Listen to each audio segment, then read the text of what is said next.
Excellencies, distinguished delegates, this session is held in hybrid mode with both physical participation and via an e-conference platform, Zoom. Kindly note that remote simultaneous interpretation of the proceedings is provided by the United Nations for the purpose of facilitating communication. In light of the fact that there are 6 official languages of the United Nations, 4 of which are used at ESCAP. Participants are requested to be mindful of the additional difficulties experienced by interpreters when working in remote mode and of the increased likelihood of disruptions to the audio feed to the interpreters. Only the speech or intervention in the original language is authentic and constitutes an authentic record of the proceedings. In case of any inconsistency between the interpretation and the speech or intervention in the original language, the latter shall prevail. In addition, interpreters servicing remote meetings cannot be held liable for interruption of service, pixelation, freezing, or loss of visual input, partial or complete loss of audio. Audible artifacts, unauthorized access to personal or confidential data, leaking of information due to inadequate soundproofing, and/or data loss. Thank you for your attention to these matters.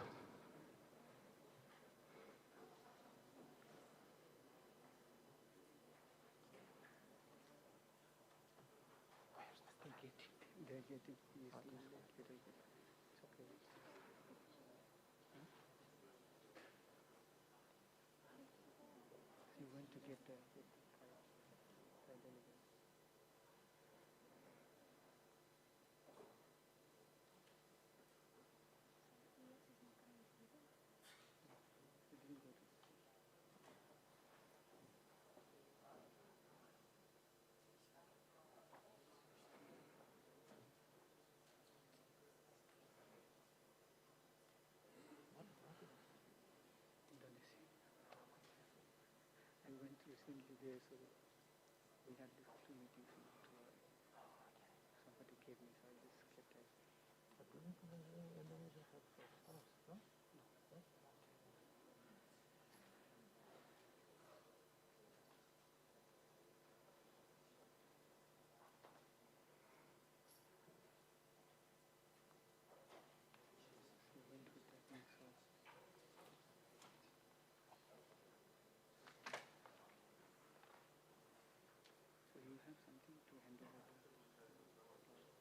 You have something to hand over? No, he's very well. I don't handle Mr. Ram. He has it on us.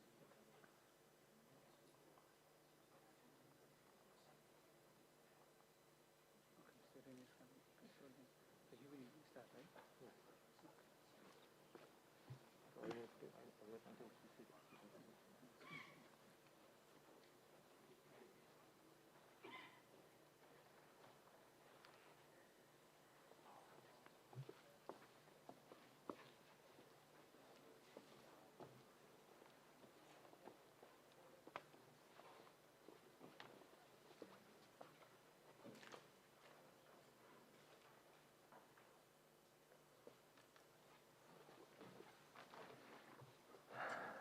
Excellencies, distinguished delegates, now I invite Mr. Wei Min Ren, Director of ESCAP Transport Division and the Secretary of the Conference, to conduct the opening session. Thank you very much. Excellencies, distinguished delegates, the meeting is called to order. So let me extend a warm welcome to all of you. It is indeed a pleasure to receive you at the United Nations Conference Center in Bangkok for the 7th session of the Committee on Transport. To open our proceedings, we have the pleasure of having with us Ms. Amida Alice-Jabana, Under-Secretary General of the United Nations and Executive Secretary of the Economic and Social Commission for Asia and the Pacific, and His Excellency Mr. Chinatown, Prom Song, Permanent Secretary, Ministry of Transport of Thailand. So thank you, Madam, and thank you, Excellency, for your presence here today, which highlights the importance of transport for achieving sustainable development in Asia and the Pacific. So without further ado, I have the pleasure to invite Ms. Amida Alistrabana, Executive Secretary of ESCAP, to deliver her opening statement.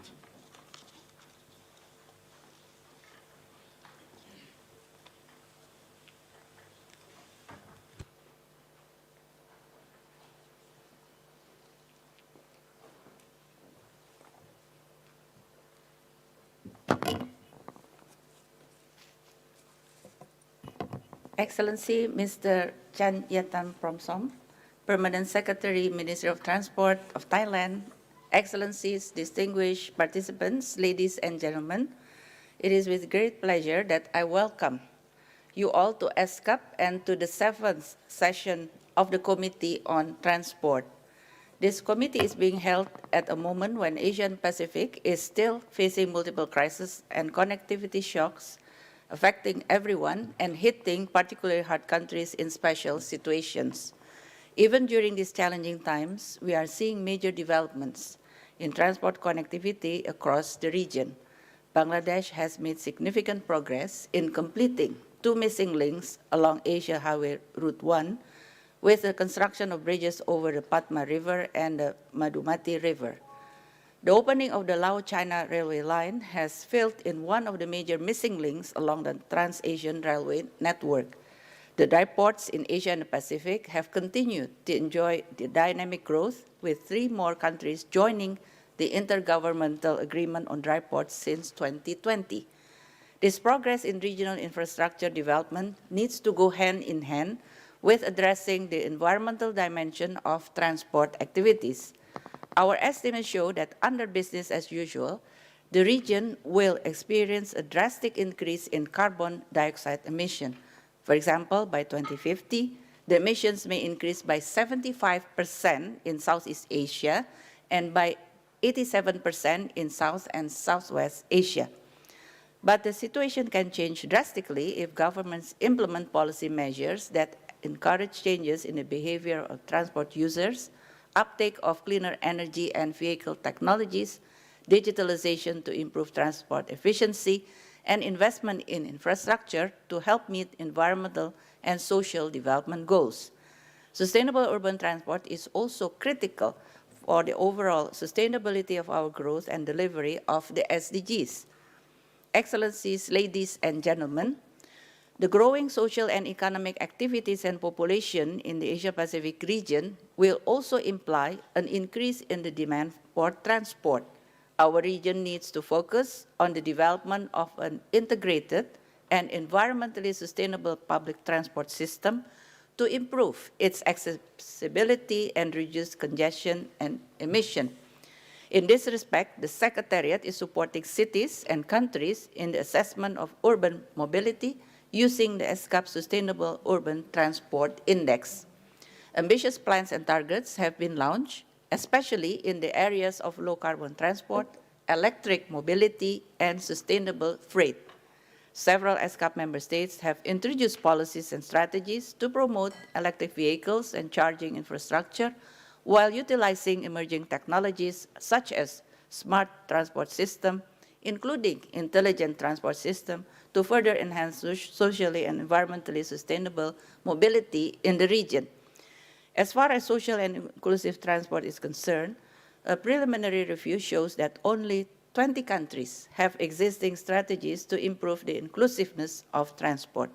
To improve universal accessibility and create barrier-free transport access, transport infrastructure, services, and systems would need to start taking into account different travel needs and preferences of transport users from low-income households, as well as women and children, persons with disabilities, the elderly, and those who live in rural areas.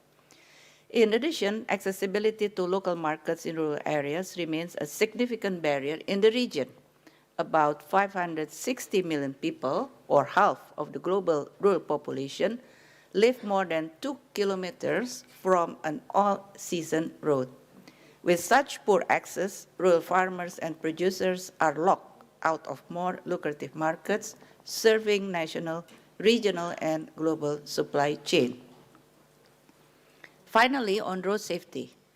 While the first decade of action for road safety was completed with an unfinished agenda, our work to improve road safety cannot end with it.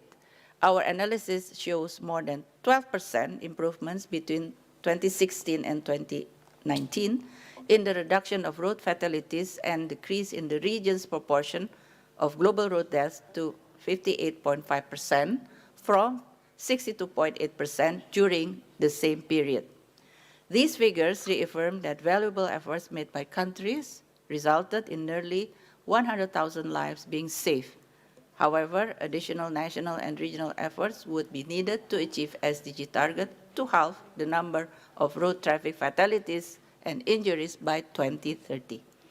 Excellencies, distinguished delegates, ladies and gentlemen, it has been less than a year since the adoption of the Regional Action Program, which was adopted in November last year. Still, we have made progress in its implementation, thanks to the support of our members and associate members, and also thanks to the close cooperation with all development partners, many of whom are present here. More than ever, we need your support to grow sustainably while recovering from the pandemic and other shocks. To move forward, this committee needs to provide guidance and feedback in all 7 thematic areas of the Regional Action Program. May I highlight just a few? I hope the committee will welcome the finalization of guidelines on harmonization of legal frameworks for multimodal transport operation in Asia-Pacific and the revised model sub-regional agreement on transport facilitation, which now includes crisis-related provision. Given the current situation, I also hope that the committee will call for renewed cooperation on enhancing the transport connectivity of the countries in special situations by helping the acceleration of rail digital transformation and exploration of new inter-regional transport routes and corridors. The committee may also wish to endorse the 10 guiding principles on sustainable freight transport as a means of further promoting the sustainability of freight transport in the region.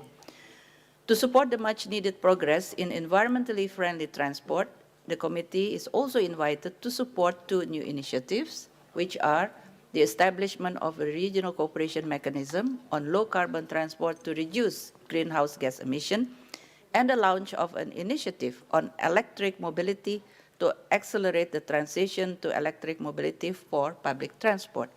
Finally, on safe and inclusive transport, the committee will have the Regional Plan of Action for Asia and the Pacific for the 2nd decade of action for road safety 2021-2030, which will support continued action through 2030 to achieve all the road safety-related targets of the SDGs. I am pleased to see that the recommendation to be taken by the committee will contribute directly to the overarching objectives of the Regional Action Program, which is efficient and resilient transport logistic network and mobility for economic growth, environmentally sustainable transport system and services, as well as safe and inclusive transport in Asia and the Pacific.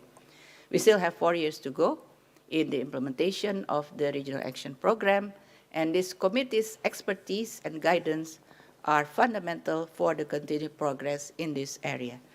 I wish you a very successful committee session, and thank you very much.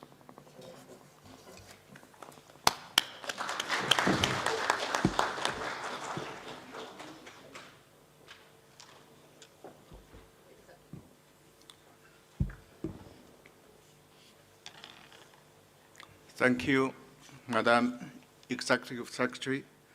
I now have the honor to invite His Excellency Mr. Chang Ya-tan, Promsong, Permanent Secretary, Ministry of Transport of Thailand, to deliver an opening statement on behalf of His Excellency Mr. Saksayan, Chief of Minister of Transport of the Royal Thai Government.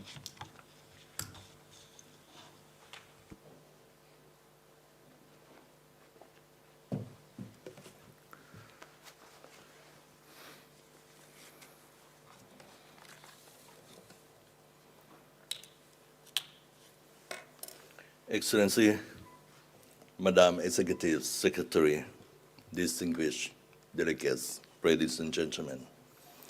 It's my great honor to preside over the opening session of the 7th Committee on Transport in the company of Recording Dr. in Amida progress. Alice Jabana, Executive Secretary of ESCAP. This 7th session of the Committee on Transport is an important milestone in the year 2022, marks the halfway point of our 15 years plan to achieve the 17 Sustainable Development Goals. It also marked 1 year since the Ministerial Conference on Transport, at its 4th session, adopted the Regional Action Program for Sustainable Transport Development for Asia and the Pacific 2022 till 2026. As the year faced the unprecedented challenges from the ongoing climate crisis, the continued impact of the COVID-19 pandemics, and other regional and global challenges, we urgently need collective determination and cooperation to accelerate the implementation of the SDGs.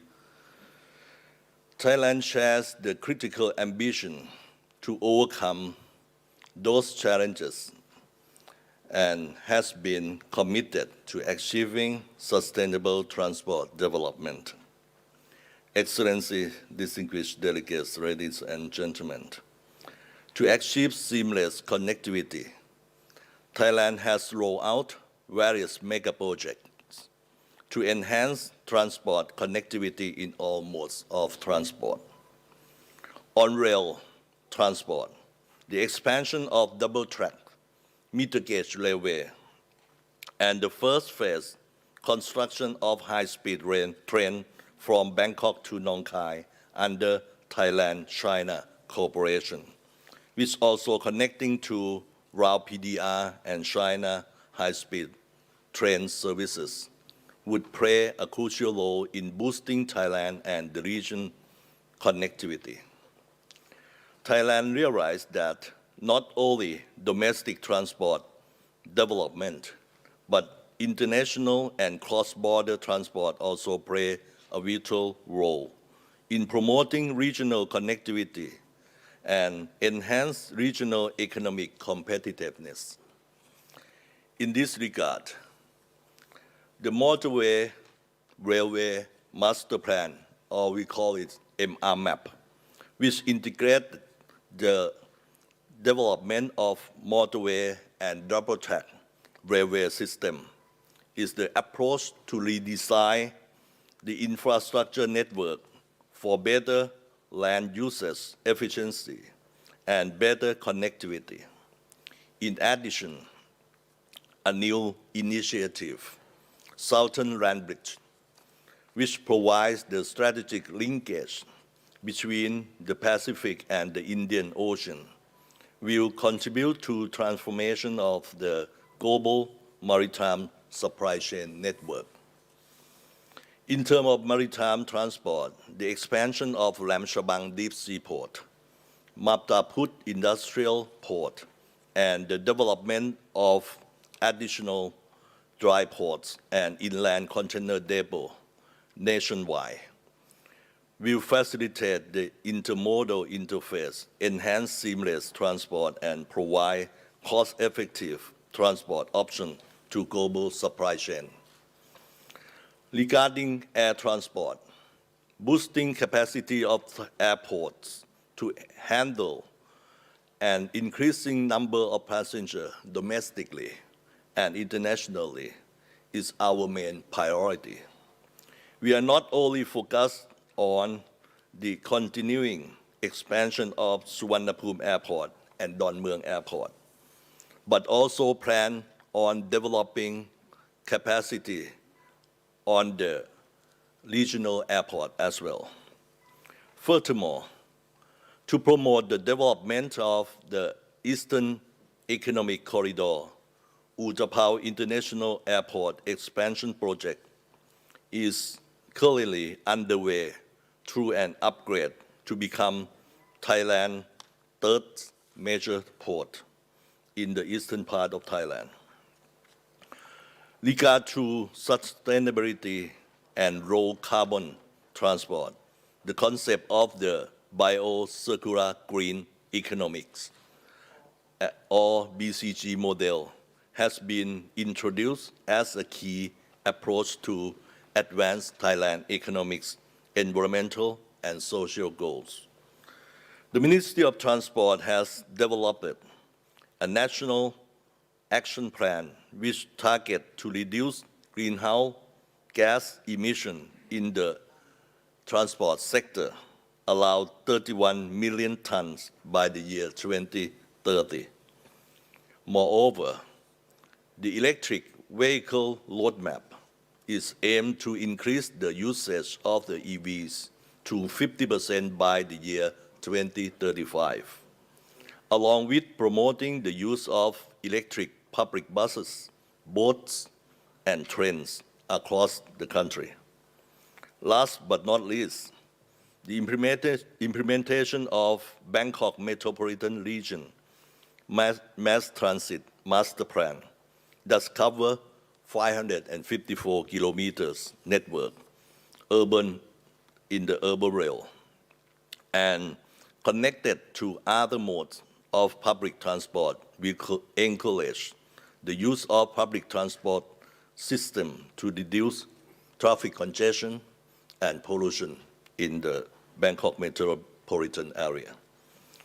In relation to safe and inclusive transport, Thailand places high priority on improving road safety in all aspects, including road user, the vehicle, especially motorcycle, and also the road environment. The safe system approach has been prioritized with the aim to reduce severe of crashes and increase driving visibility through the nationwide installation of rubber fending barrier and rubber guideposts. Furthermore, an upgrade of major road network to a higher standard has been implemented to ensure mobility and safety for road users when driving at the speed up to 120 kilometers per hour. In terms of reducing the high accidental rate of motorcycle, I would like to take this opportunity to extend my gratitude to United Nations Road Safety Funds for allocating budget to Thailand for developing the motorized two-wheeler safety master plan, which is cooperation with ESCAP and other related agencies.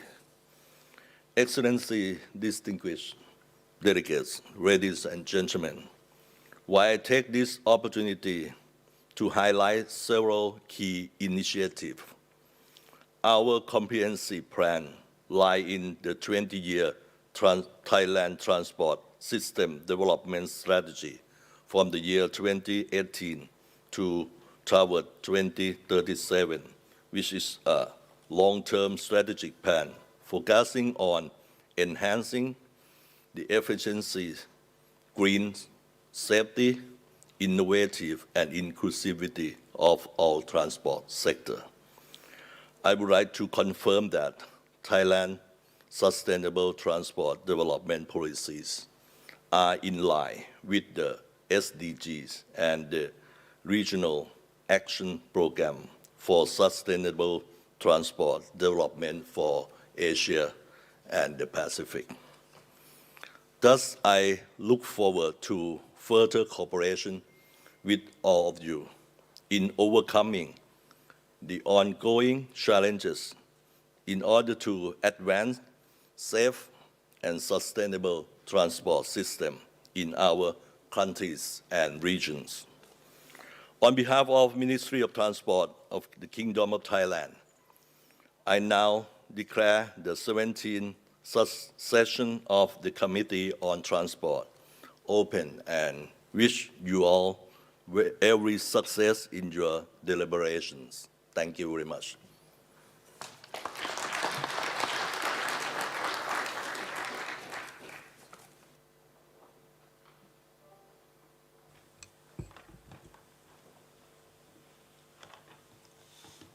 Thank you, Excellency, for your statement and for setting the tone for our deliberations.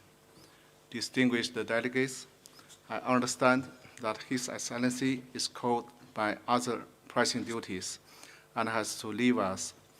Excellency, on behalf of all the delegations, I would like to express our sincere gratitude to you and your company staff for taking time to open this session with an enlightening speech. Thank you very much.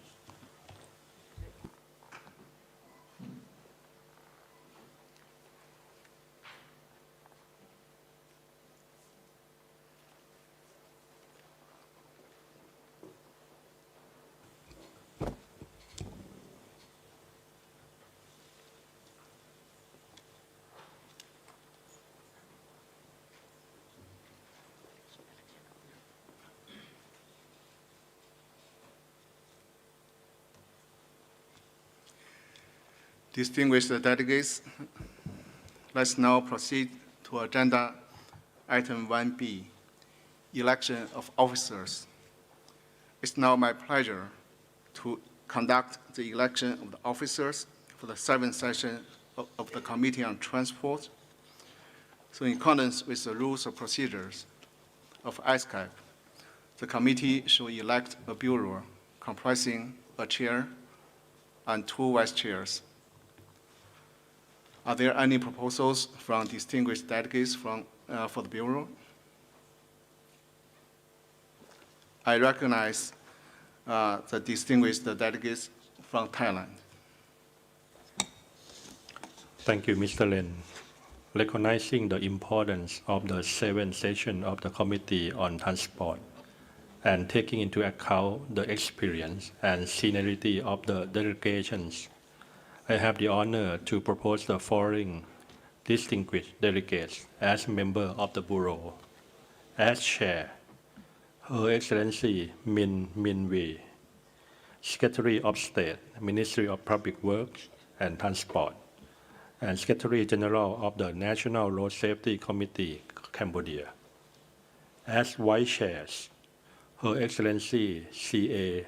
Shaminda Koron, Ambassador Extraordinary and Plenipotentiary and Permanent Representative of Sri Lanka to ESCAP, and His Excellency Arman Isetov, Ambassador Extraordinary and Plenipotentiary and Permanent Representative of Kazakhstan to ESCAP. Thank you. Thank you, distinguished delegates of Thailand. Would any delegations like to propose alternative nominations or second the nomination made by the distinguished delegates of Thailand? I recognize distinguished delegate of the Russian Federation. You have the floor, sir. Спасибо, господин председатель. В соответствии с процедурой мы хотели бы выступить в поддержку предложенных кандидатур в состав бюро. А для тех, кто еще только одевает микрофон, могу еще раз повторить, что в соответствии с действующей процедурой мы хотели бы выступить в поддержку предложенных кандидатур в состав бюро. Спасибо.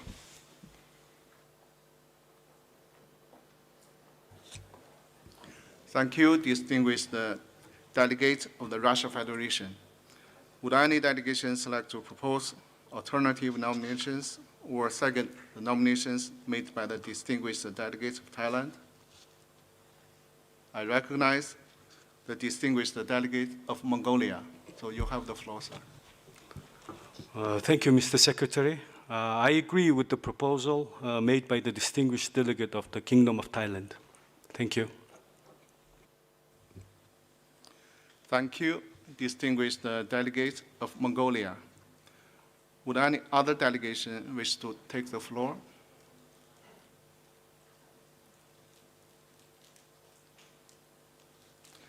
I see none. So I would like to thank Thailand for the proposal and the Russia Federation and Mongolia for supporting the proposal. I now declare that the following distinguished delegates would serve on the Bureau. As chair, Her Excellency Ms. Min Minwei, Secretary of State, Ministry of Public Works and Transport, and Secretary General of the National Road Safety Committee, Cambodia. As vice chairs, Her Excellency Ms. C.A. Chaminda, I. Colony, Ambassador, Extraordinary and Plenipotentiary and Permanent Representative of Sri Lanka to ESCAP, and His Excellency Mr. Aman Isatov, Ambassador, Extraordinary and Plenipotentiary and Permanent Representative of Kazakhstan to ESCAP. So on behalf of all present, it is my privilege to congratulate the elected officers and extend my very best wishes for success in the important work ahead. Excellencies, distinguished delegates, it is now my honor to invite Her Excellency Ms. Min Minwei, the chair of the 7th session of the Committee on Transport, to assume her role as the chair of this committee. So, Your Excellency, the floor is yours. Thank you so much, Mr. Ren, for your wise arrangement. I thank you all for the confidence placed in me to serve as the chair and the great honor you have bestowed on my country and on me. I strongly consider it is an honor and privilege to assume the role of the chair of the Committee on Transport at its 7th session. Together with other members of the Bureau, we should do our best to ensure that this session of the Committee on Transport achieves its objectives and reach a successful conclusion.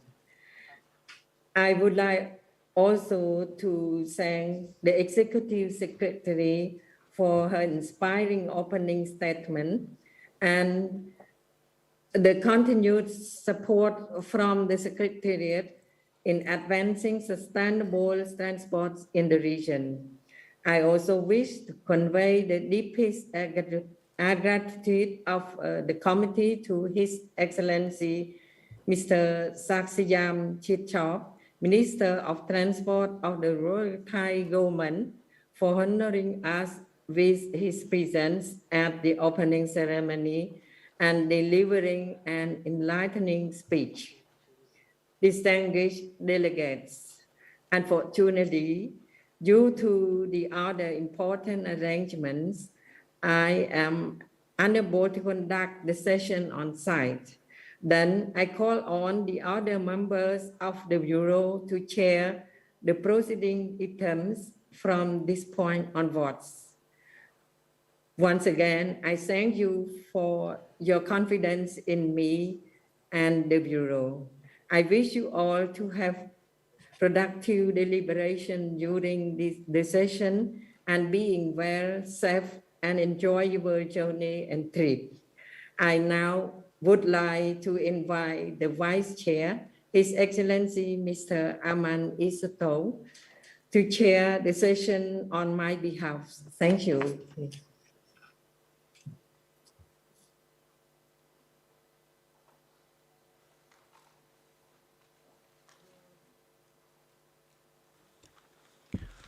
Good morning, distinguished delegates, dear ladies and gentlemen. We shall now take up agenda item 1C, adoption of the agenda. The provisional agenda is contained in document ESCAP/CTR/2022/L1 was made available to all the delegations and is available on the ESCAP website. Are there any comments from delegations on the provisional agenda?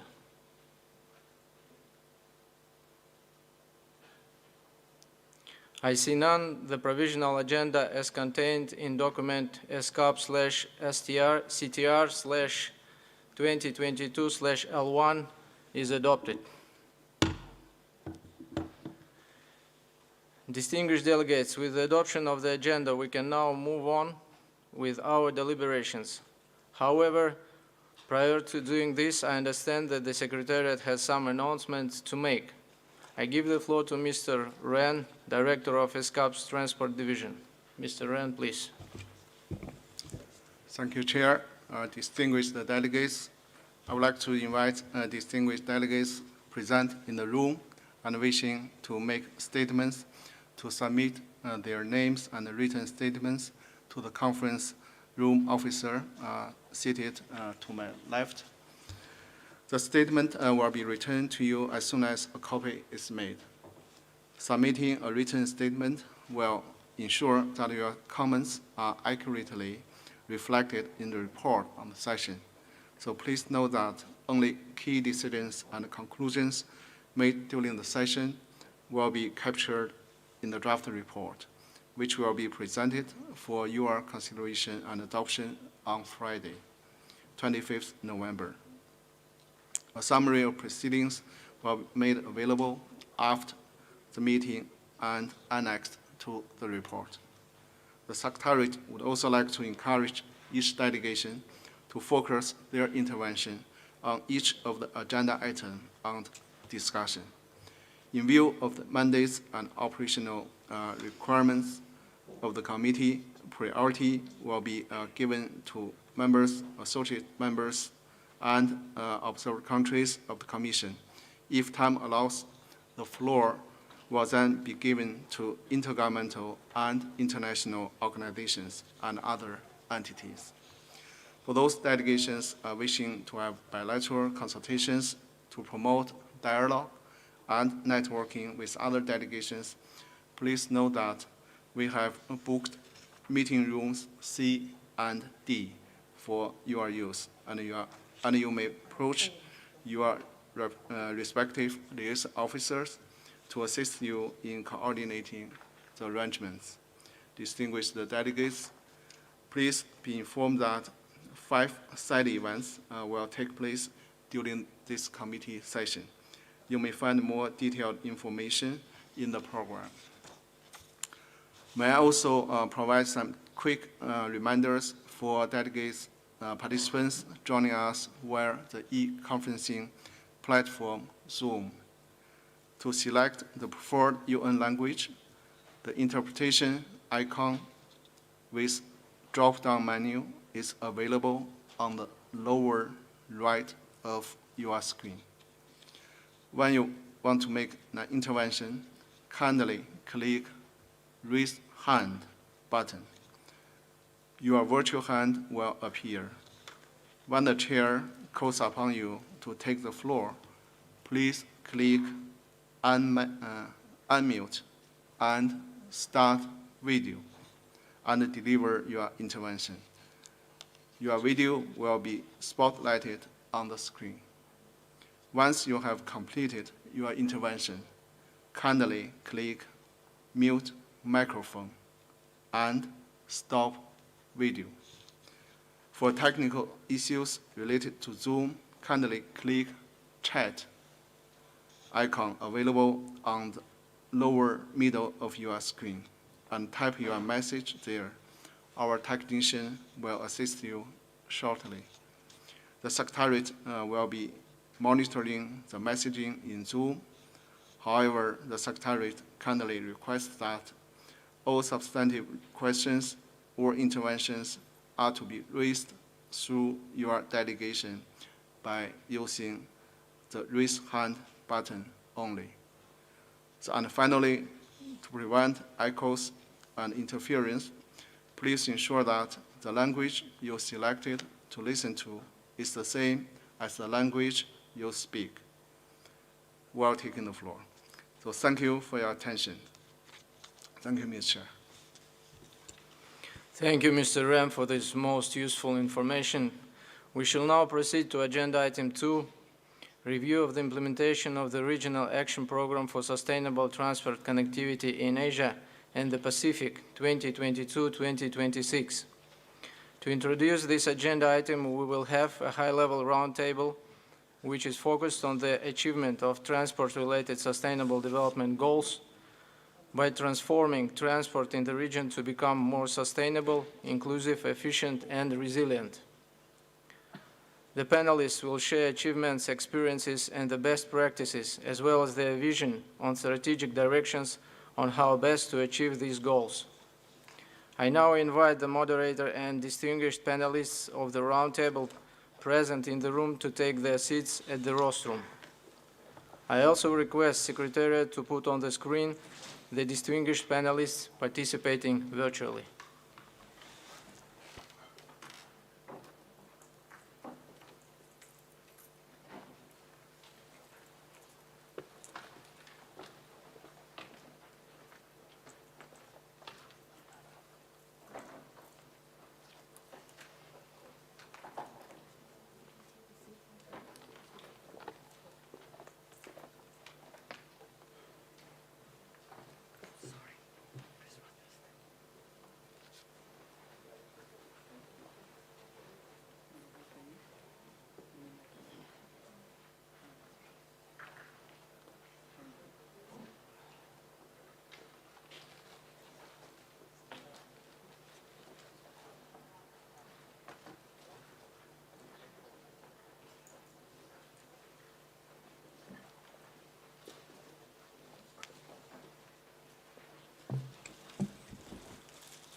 Excellencies, distinguished participants, welcome to the high-level roundtable on achieving transport-related sustainable development goals through sustainable, inclusive, and resilient transport development in the Asia-Pacific region. In this session, we will invite our esteemed panel to participate in a discussion to highlight achievements, experiences, best practices, as well as their vision on the strategic direction on how best to achieve their sustainable transport development goals. I would now like to briefly introduce our eminent panelists in the alphabetical order of country names, and then I will invite our first guest to answer my question. Today, I'm honored to welcome His Excellency Mr. Rahman Humatov, Deputy Minister of Digital Development and Transport of the Republic of Azerbaijan, who will be joining us virtually.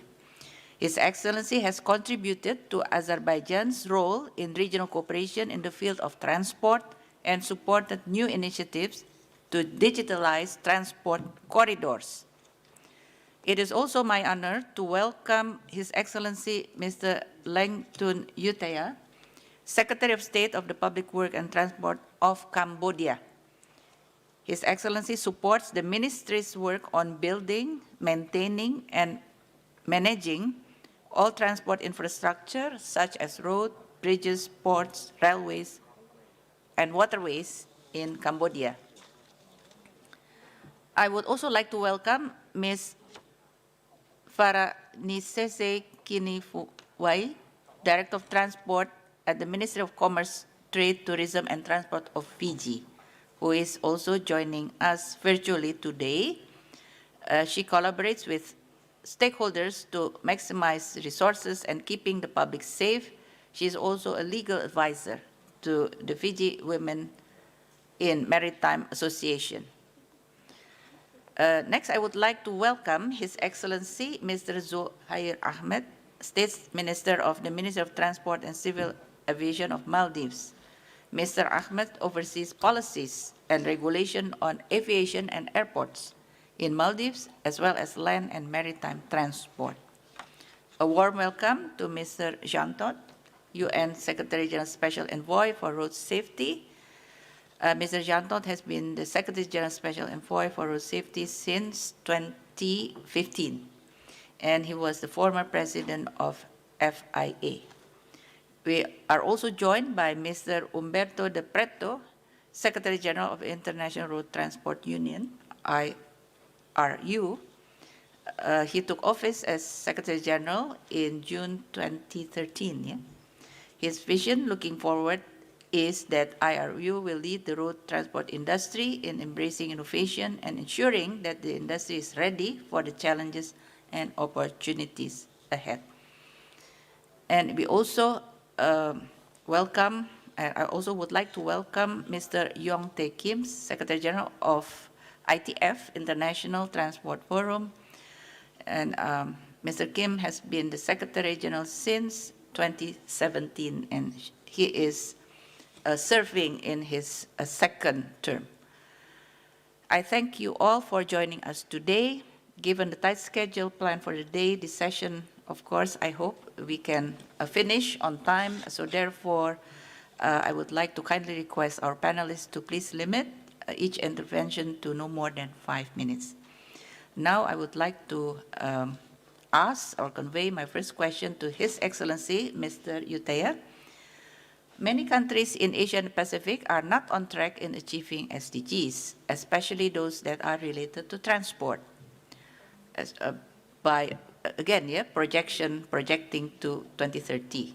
What are some key challenges that are delaying the achievement of sustainable transport development in the region? Over to you, Mr. Yuteya. Thank you, Madam Chair.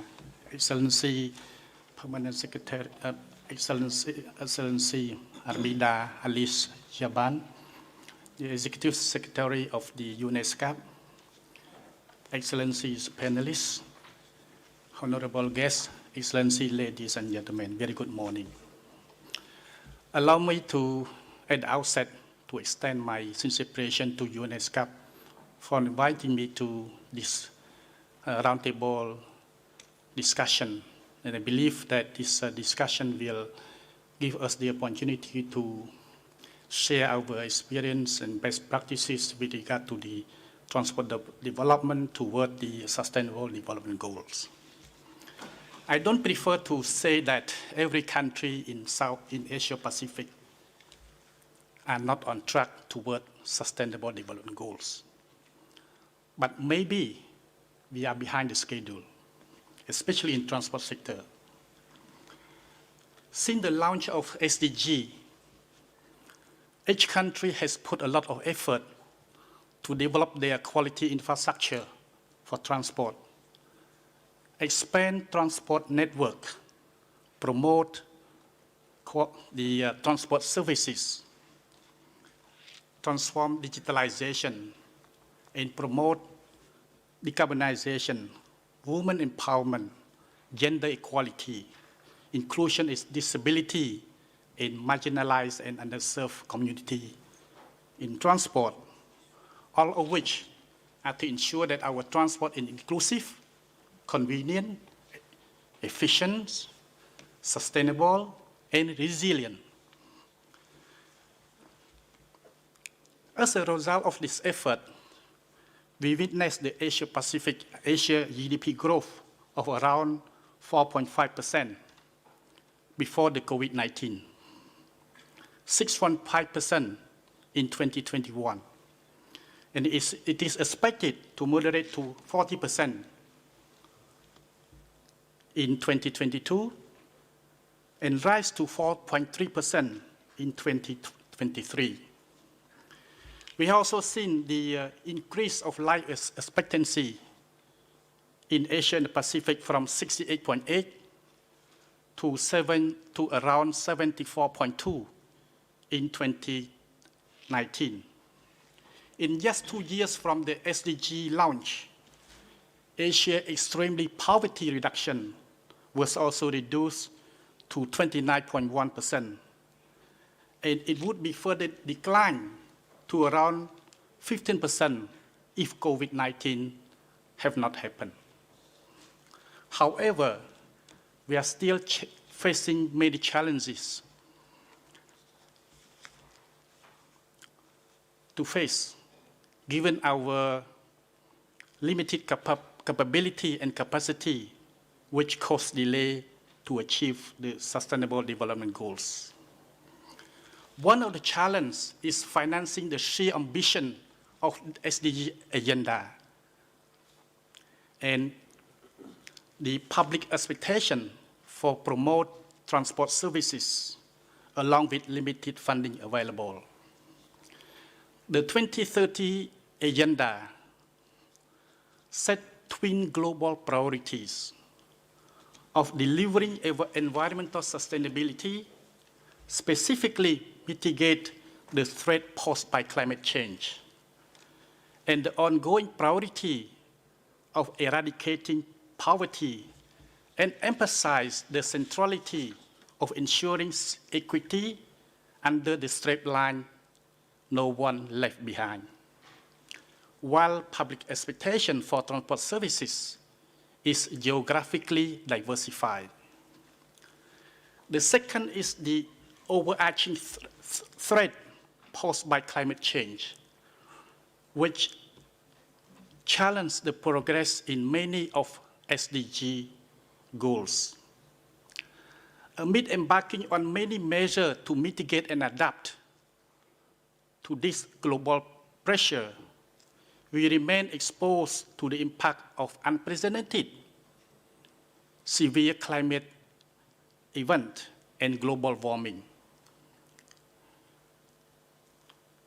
Along with the need to combat environmental degradation in a rapidly developing middle-income country, this is the key priority every one of us have to pay attention. The third challenge is a host of questions posed by the governance aspect of the goal, including the mobilization of all stakeholders to support SDG goals.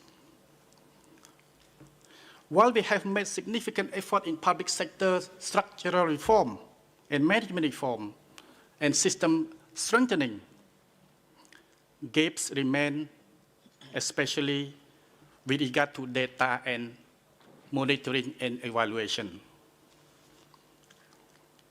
Despite we are making a significant effort to build collective effective tools to oversee and deliver the goal, it needs to reach out beyond government, given the SDG delivery must be involved by all stakeholders, including civil society and the private sector.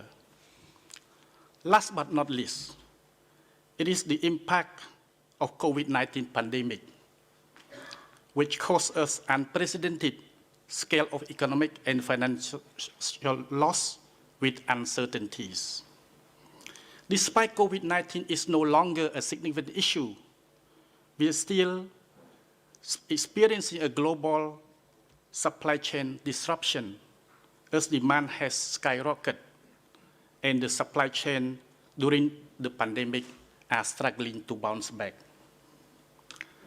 While the surge in energy price as a result of the war in Ukraine put additional pressure.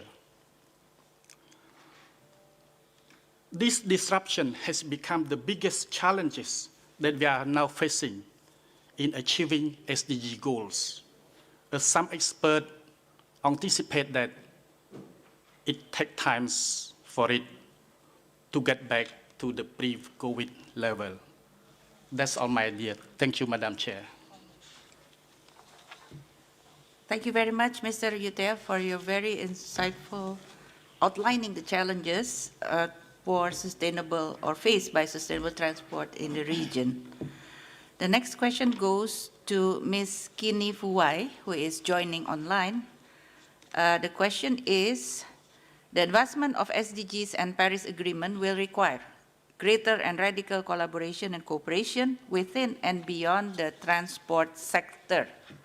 How can the transport sector facilitate greater collaboration and cooperation? among countries and between sectors to jointly advance climate action in transport. Over to you, Ms. Kini Vuai.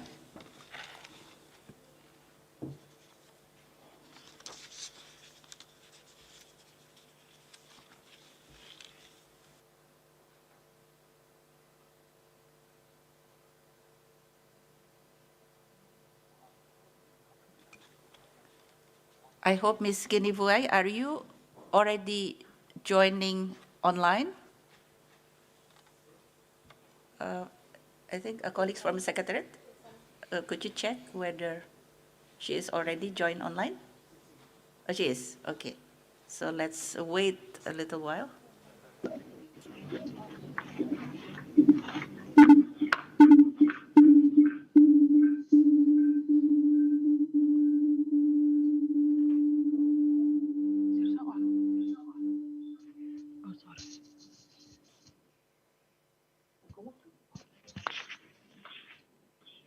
Thank you, Madam Moderator.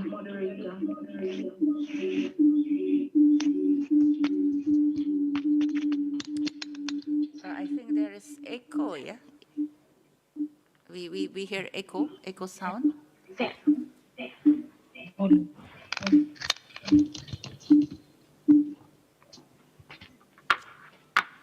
Could you try again, Ms. Kini Vuai? Please. My apologies, Madam Moderator. Are you able to hear me now? Yes, yes, now it's fine.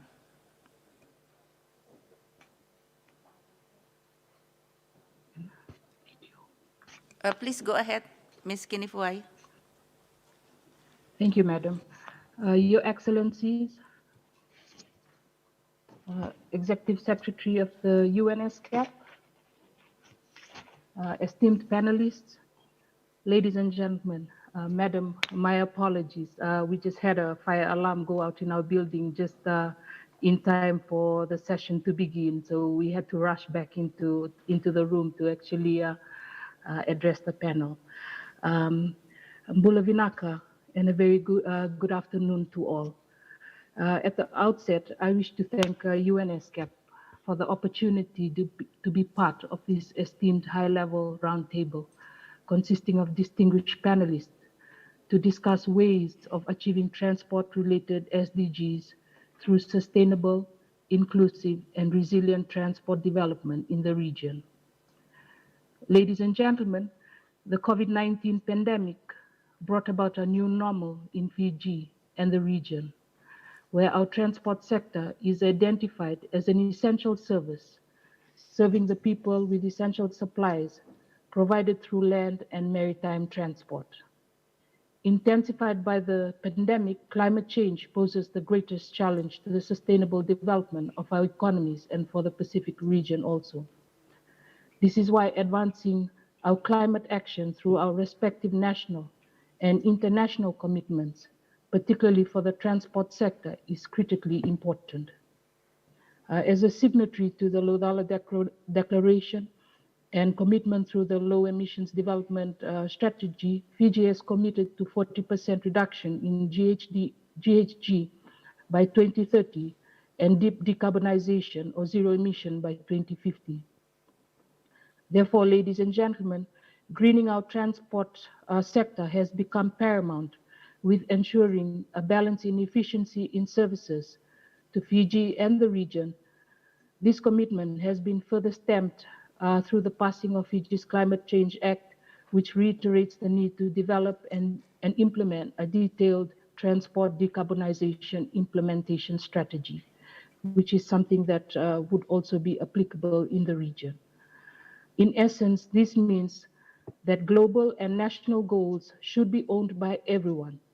It requires a collective effort to take momentum and be successfully implemented. The transport sector is an integral part of any economy, as it links people and sectors. It makes accessibility possible and provides an opportunity for economic growth. It is an important part of our everyday living, as it is a means of connectivity to people, markets, types of services, and also enables development. Ladies and gentlemen, from a trade perspective, Fiji is currently negotiating two agreements, namely the Indo-Pacific Economic Framework, or IPEF, for prosperity, and the Agreement on Climate Change, Trade and Sustainability, or X. The X, launched in the margins of the 2019 United Nations General Assembly, is being negotiated with New Zealand, Iceland, Costa Rica, Switzerland, and Norway. The X draws nexus between trade, climate, and environmental policy with sustainability at its core. The agreement is being negotiated under four key pillars: environmental goods, environmental services, fossil fuel subsidies reform, and voluntary eco-labeling programs. Additionally, Fiji is also a member of the Indo-Pacific Economic Framework for Prosperity. IPEF is a United States-led initiative that includes 13 partners, namely Australia, Brunei, Jerusalem, Fiji, India, Indonesia, Japan, New Zealand, Malaysia, Philippines, Singapore, Thailand, and Vietnam, representing 40% of the world GDP. At the World Trade Organization, Fiji is a co-sponsor to the Fossil Fuel Subsidies Reform Initiative, including the Trade and Environmental Sustainability Structured Discussion. It is important that such negotiating platforms are used to push for cooperation. Ladies and gentlemen, we ask the question: how can the transport sector facilitate greater collaboration and cooperation among countries and between sectors to jointly advance climate action in transport? For the transport sector to transition to a climate resilient sector, we need to mobilize resources and expertise. We need to address barriers such as skills and technology adaptation. To reiterate the Fiji's Minister for Transport, a transformative change can only be realized through accelerated, scalable, and financed initiatives. And we can do this with effective and meaningful collaboration and partnerships. Therefore, we should consider the immediate and long-term solutions as stepping stones between today, 2030, 2050, and beyond. Regional cooperation in the transport sector would require well-integrated policies by recognizing the constraints being faced, which hinder our advancement to realizing our SDGs and Paris Agreement commitments. Similarly, we should identify measures that can be taken to enhance the overall efficiency of the transport sector. Thank you, Madam Moderator. Thank you, Ms. Kinivuai, for your response, as well as the specific reference to Fiji initiative. Now I would like to invite His Excellency Mr. Zuhair Ahmed to provide his views or remarks, as well as opinion on Maldives' experience on the application of transport technology in sustainable development. So the question is, the future of transport sector will be shaped by various emerging technology trends. In what areas can the transport sector harness the benefits of technology and innovation, including digitalization and automation, to increase the efficiency of transport systems? Over to you. Thank you, Madam Speaker. The future of transport is evolving at a very fast pace.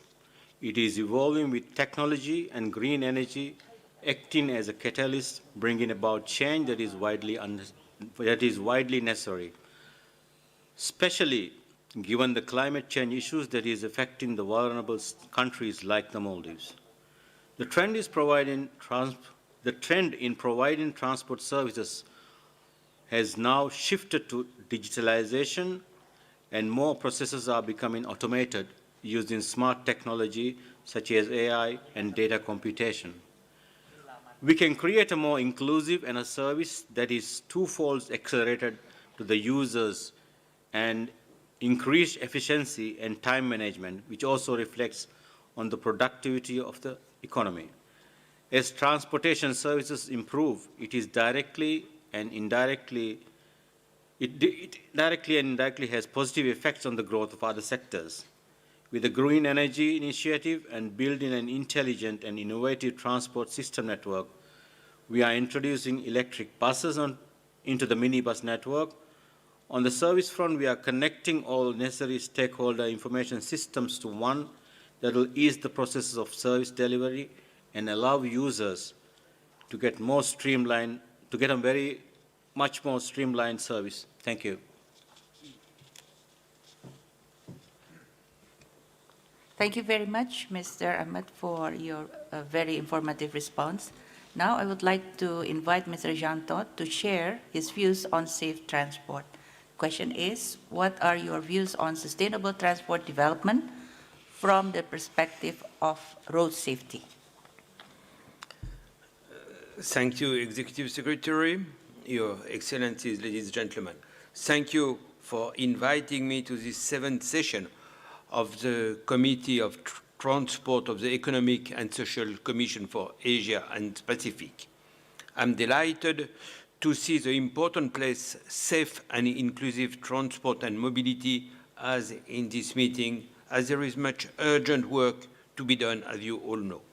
It is indeed an exciting time in what feels like a revolution for the transportation sector, and especially in the Asia-Pacific region, where innovation and opportunity to optimize technology seem endless. However, I must admit that it feels like there are two parallel worlds. One world which is discussing autonomous vehicles, electric cars, and green fuel, and another just outside this building with roads that do not have foot space nor bicycle lanes for these most common modes of transport. A world where road users are dying simply because they are not using helmets, seat belts, or not obliged to follow the road rules. 60 people die every day in Thailand. 75% are motorcycle riders, and this is not acceptable. I see one word that is talking about using transportation to grow economies, and another word that is in denial about the fact that road traffic crashes can take 3 to 5% GDP every year. In fact, in Cambodia, where I'm traveling tonight, it is estimated that road crashes take nearly 6% of GDP, 6% annually. This is money that could otherwise be spent on development. Within the ESCAP region, there is one word, like Southeast Asia, that has some of the highest road traffic rates in the world. And there is another word, like Singapore, South Korea, Japan, were among the best in the class. These are gaps we need to close, and it is obvious that we can learn from each other. We must help each other with resources, either bilaterally or through contributions to the UN Road Safety Fund. 58% of the global 1.3 million road deaths each year happening in the ESCAP is happening in the ESCAP region. This is even more unacceptable because we have the solutions. Member States recognized this during the first high-level meeting on road safety, which took place last summer in New York. They came out with a political declaration that reaffirmed that commitment to SDG 3.6 and 11.2. The second high-level meeting on road safety is expected to be in 2026. This is why I'm pleased to see the regional plan of action for Asia and the Pacific for the second decade of action for road safety 21-2030 being presented to you. It is a detailed recipe for saving life in this region. In fact, it will be an excellent approach in any part of the world, and I call on all governments to endorse the regional action plan this week. Thank you. Thank you very much, Mr. Todt, for sharing your insight on this very, very important topic. May I now turn to Mr. Umberto Preto. Mr. De Preto, could you share your views on the sustainable development progress made in road transport, especially how has IRU promoted sustainable development road transport in Asia and the Pacific? Over to you. Thank you, Excellency. I would start by saying that all the SDGs are dependent on efficient road transport. If we get road transport wrong, with the exception of protecting the oceans, SDG, every other SDG, if road transport falls apart, you will not realize the SDG. So it's imperative that we get that right. Our organization is global, and as such, everything that we put in place is not just for the Asian region, but as CO2 emissions in particular are a global problem, and sustainable development is a global problem, we take a global approach to this, which dates back to 1996 when we adopted our Charter for Sustainable Development. And this was together with Maurice Strong, who was the chair of the Rio Summit in 1992, so you understand how far back this goes. And from there, we actually developed a strategy for sustainable development based on 3 I's, and that is innovation, how do we use the latest technologies, incentives, how do we actually use that technology more quickly, and ultimately infrastructure, because if everything is stuck in traffic, well, that doesn't really achieve much. And we've more recently now developed what we call the Green Compact, where the industry commits by 2050 to achieve net zero. Now, to actually do that, that will be the biggest exercise in public-private partnership that I think that we've ever seen, because everything has to work together for us to achieve this goal. But let me put it back in very practical terms. When we talk about sustainable development, we can look at it as a big picture, or we can look at it as a microcosm and look at what is a very practical example. When we see that our trucks crossing a border are blocked not for hours, but sometimes for days and even weeks. And then we have the audacity in this audience with the UN logo behind us to talk about sustainable development. If we think that economic development is blocked by the trucks being there, our drivers are held hostage, and therefore how can that have anything to do with social equity? And then in terms of environmental protection, we have a truck that is there idling, waiting to get across a border, and we sit here and talk about sustainable development and how can we reduce our environmental impact. It's audacious, to say the least. We've been working in the region, in particular in Central Asia, to adopt and put in place existing, and again, referring to the logo behind me, existing UN instruments to actually facilitate those cross-border movements. Looking at Central Asian countries, if I look to my right and I see Uzbekistan, a double landlocked country has put in place the tier system and is now the second biggest user of tier, meaning that their trade, despite being doubly landlocked, is succeeding. And that means at the borders, you don't have huge waiting times. It's a successful example of how do you get it done to have economic development, social equity, and environmental protection with something that actually drives the economy and drives the society.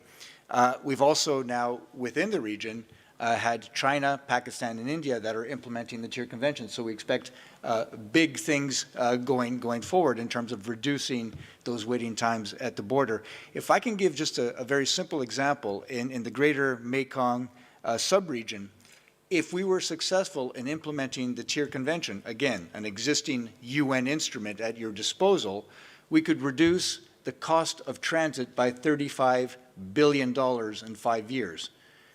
And with that, all the consequent reductions in CO2 emissions, and also treating our drivers in the way that they should be treated, knowing that driver shortage is perhaps one of the greatest threats we have today to supply chains. If we don't have drivers, the economy will stop. And if we say to a driver, come join our profession, and you can be stuck at a border for days and weeks, I think people will say, I'll stay home and do something else. So we are working with governments hand in hand to make sure that every action we take, we can actually have a result in terms of achieving our sustainable development goals. And hopefully I'll be able to come back and say a little bit more about our Green Compact later. Thank you, Your Excellency.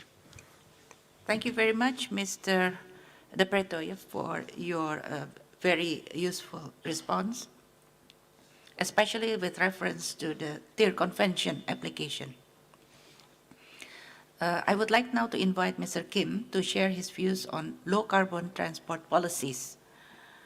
What are some effective low-carbon transport policies that countries in Asia and the Pacific need to start implementing in order to meet their climate targets? Thank you very much, Madam Executive Director.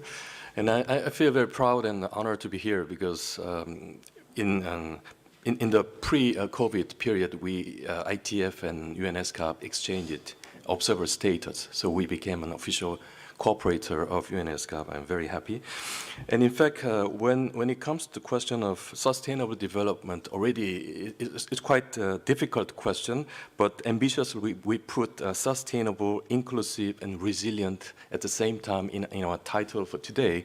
But basically, still, every time we go to an international conference like COP 26, 27, even for next year, the same slogan repeats, from ambition to action, from ambition to action. That means that we already agreed on the general orientations of what to do in the future and what to achieve in the future, but basically we still need to discuss methodological, the things and approaches that we have to take. So taking that into account, I would like to propose 6 points as follows. The first of all, if we focus on the Asian situation, now I'm happy to know that in Asia there are much more electric cars than in the rest of the world.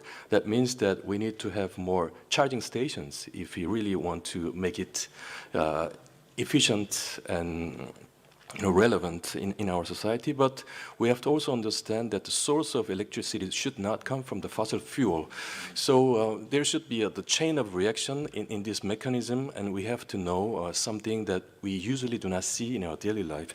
So we have to understand and why it is so important that the transport community should work with non-transport sectors as well. And the second the point that I would like to make is that we now, especially passing through the COVID-19 period, we see everything new in our daily life. So traditionally, we had a perception that public transport system is really important for our daily life and is a way to reduce the private car use. But in fact, these days, because of the virus, during the pandemic, at the beginning of the pandemic, many countries say that, okay, you should be careful about using public transport because it can really diffuse virus easily. So from that moment, we see a lot more cyclists and motorcyclists, even the new personal mobility devices every day. And then comes the question of regulation, how we can regulate these new things, because our existing infrastructure was designed for accommodating the cars mainly. But how can you reallocate our city urban space to accommodate different modes of transport in the future? And I think it's really important and also very difficult to do that. And the third point that I would like to make is that now we have a lot more platforms than before. So even cell phone is our platform for daily life. We use every day to have access to different information. And of course, autonomous vehicle in the future can be like a cell phone, I would say, because you can have a lot more functions than today. And then how can we make the most of these platforms, and it can really bring efficiency and perhaps economy in our society. And also it concerns the question of multimodalism. And fourth point is very important, especially in each country, there should be a really smooth governance system that can bring maximum efficiency and effectiveness.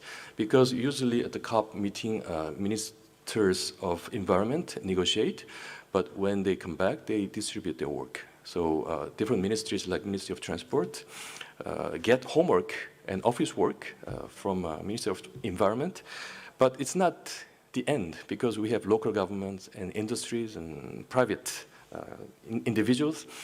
And unless we have smooth coordination in each country, basically sustainable development goal cannot be achieved. And also the point five is that there are definitely some sectors which are hard to abate, hard to decarbonize, hard to electrify. So we usually consider 3 sectors: aviation and maritime and freight transportation. And how can we cope with this situation in the short term, in the long term? We have to make a roadmap. But in the end, we also have to think about biofuel and renewable fuel and also electric cars and so on. But maybe on the way to that destination, we need to be more concrete in looking for some concrete measures. And finally, international cooperation is very important. ITF having 64 member countries, we are acting like a platform. And we try to share best practice and insights and organizing high-level dialogue. And also also working with UN ESCAP and ADB and ASEAN in this region brings a lot of benefits to our member countries and also to the global community. So I stop here to respect the time limit, and I hope that we will continue to discuss. Thank you. Thank you very much, Mr. Kim, for the very useful 6 points to accelerate low-carbon transport in order to meet the climate targets. May I now return to the previous speakers. I would like now to ask a follow-up question to Mr. Yutea. Public transport serves as the backbone of many Asia-Pacific cities' mobility systems and forms the foundation of sustainable urban transport. How has Cambodia developed more accessible, sustainable, and inclusive public transport? Thank you, Madam Chair, for giving me the second question. Cambodia reckons the importance of the public transport as a backbone of the city mobility system and a foundation for sustainable transport development and the urban development itself, helping alleviating the traffic congestions, CO2 emissions, traffic accidents, and saving costs and times. Against this backdrop, in late 2014, we have launched the most widely used public transport, that is city bus, operating on 3 lines of 54 kilometers with 57 second-hand bus donated by the Republic of Korea. In 2017, it rapidly increased to 13 lines of 300 kilometers with 178 new buses. Before COVID-19, the daily rider rate was around 23,000, which is marginal when compared to the commute number in the city, and being too far from alleviating the traffic congestion. In 2018, we have launched the water taxi along the Phnom Penh riverfront, running from north to south, with stops along the way at important destinations. It should have greatly eased the pressure on the city main boulevards. Even though there was early interest due to its novelty, it was then suspended after many months until now. This was because each stop was disconnected from other transit, effectively stranding passengers after they arrived and left the station. Around the same time, we also launched the airport rail link to create a critical connection from the city center to the international airport. But the old colonial train station proved it ill-suited to serve as a hub for a wide variety of transport options. Hence, the passengers are required to take another means of transport just to reach the station, while travelers arrive from the airport are left stranded. Moreover, the rail was forced to share a route with other vehicles, which is dangerous. As a result, its operation was then suspended. Given this lesson learned, we are currently undertaking the ADB Technical Assistance project on supporting sustainable integrated urban public transport development to deliver a rapid bus system to accommodate travel demand and provide efficient mobility for people in Phnom Penh. 4 proposed rapid bus corridors and modernization of the bus system are to be developed, including but not limited to a rapid bus system using dedicated priority lanes, bus station with mat bus shelter bench, CCTV, lighting, and bollards. Signal at 25 intersections. Transfer terminals, including a pedestrian bridge or underpass and overpass, and new battery electric buses. Furthermore, we also seek opportunity to integrate with other transport modes, such as water transport and paratransit, through introducing transfer facility and integrated fare collection system. Additionally, we are reviewing the feasibility study of the rail transit system alternatives, which were studied by Japan in 2014, including line metro, monorail, automatic guided transit, light rail transit, and tramway. Once completed, we will submit to the government for consideration and approval. Furthermore, we will also introduce intelligent transport system in the city of Phnom Penh. Its feasibility study was completed and is now under review and will be submitted to the government for approval. I think that's all my answer, Madam Chair. Thank you. Thank you very much, Mr. Yutea, for sharing your insights, especially on Cambodia's public transport initiatives. The next question I would like to return to Ms. Kini Vuwai. I hope you are still online, Ms. Kini Vuwai. And the follow-up question, Secretariat, could you ensure that Ms. Kini Vuwai is online and ready to respond?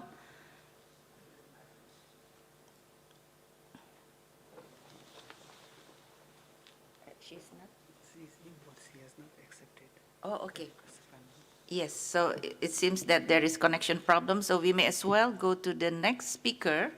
I would like to return to Mr. Zuhair Ahmed to provide more insight on transport technology. And the question is, how can the digitalization and automation of transport ensure accessibility for all user groups and reduce transport's environmental impact? Thank you, Madam Speaker, Madam Moderator. The digitalization and automation will help people to acquire services on the go and at their ease. People with different abilities and resources need not travel distances that are far just to get a service that's necessary. This, in turn, reflects on the transport demand to have people move from one place to another, in turn reducing the emissions. From our experience at our ministry, especially during the pandemic, we had to go for automation. But then today, due to this, there are very few people who really have to come to work, to office to get our service. 90% of our work is done online, and they can apply online and get the services online. Even the licenses, registrations, everything is digital these days. So this overall will reduce the process time as well. So I think automation and digitalization is very important. Thank you. Thank you very much, Mr. Ahmed, for your response. The next question, I would like to invite His Excellency Mr. Humatov, who is the Deputy Minister from Azerbaijan and connecting online. I hope he is already connected. Already, yeah? To share with us some experience from Azerbaijan. The question is to His Excellency, what are some key priority transport policy that Azerbaijan has implemented to meet its sustainable development goals? Over to you, Excellency. Thank you very much. Good morning, everybody. First of all, I would like to thank the Secretariat of United Nations Economic and Social Commission for Asia and Pacific for arranging this meeting. Since its inception, ESCAP has been an engine for sustainable development and collective reliance among the countries of the region. Present diversification of the economy is an important point of the government of Azerbaijan, and transport is an important field to share the burden of economic diversification. Today, transport and logistics accounts for 7% of the country's GDP. We believe that with ongoing reforms and benefits from unique geographical location of the country, we can raise this number. Turning the Republic of Azerbaijan into the transport and transit hub in the region is a priority in our agenda. And over the past decade, considerable efforts have been put into development of sustainable transportation and transit corridors in the region. The COVID-19 pandemic has magnified the already existing challenges of regional transportation system integration and has driven the countries and the businesses to make their supply chain more resilient, collaborative, and networked. Nevertheless, Azerbaijan managed to keep open all of its land borders for freight traffic during the pandemic, and no restrictions applied on the international transport of goods by road for the efficient and effective delivery of products to Azerbaijan in import, export, and transit to other countries. In order to leverage our geostrategic position as a crossroads from east to west and north to south, Azerbaijan transport policy has been aimed to building a transport infrastructure to facilitate interconnection of the trans-European and trans-Asian transport networks, and thus offer the shortest and fastest connection between Asia and Europe. In line with this policy, over the past few years alone, Azerbaijan has invested billions of US dollars in its transport infrastructure. Thanks to these steps, Azerbaijan now ranks 27th worldwide for the quality of roads, 11th for the efficiency of railway services, and 12th for the efficiency of air transport services, according to the World Economic Forum. Despite being a landlocked developing country, Azerbaijan plays an active role in the development of the regional synergy and support new initiatives of cooperation aimed to achieving better connectivity and unhindered transport operations in the region. A vision of interconnectivity played an important role in shaping the patterns of regional transport networks. Azerbaijan is a crucial enabler and strong promoter of both north-south and east-west transport corridors, including Trans-Caspian International East-West Middle Corridor. Today, we observe growing interest to the Middle Corridor on the background of global geopolitical events. Azerbaijan have made additional efforts together with Turkey and Georgia to complete the construction work as soon as possible and continuously increase the capacity of the Baku-Tbilisi-Kars railway line, which is a main artery and vital part of the Middle Corridor. Another important initiative for Azerbaijan, South Caucasus and the Central Asia region is the opening of Zangezur corridor, connecting Nakhchivan Autonomous Republic to the rest part of Azerbaijan and further stretch to Turkey, which can have significant impact on expansion the transit potential of the Middle Corridor and cause strategic change in the transportation and communication map of the region. Zangezur corridor, being the shortest and safest transit corridor, will ensure the diversification of transport links between China and the countries of Central Asia towards Europe, as well as the implementation of large-scale projects related to commissioning of new airports, to the renewal of the transport fleet and infrastructure far exceed Azerbaijan's internal needs and are designed to support broader regional cooperation. Currently, the national transport and logistics strategy of the Republic of Azerbaijan is being prepared. Transport strategy will also cover strategic objectives and key initiatives regarding transport development and digitalization, applicable transport trends, and research about the country's potential to become logistics hub across the region and main transport corridors.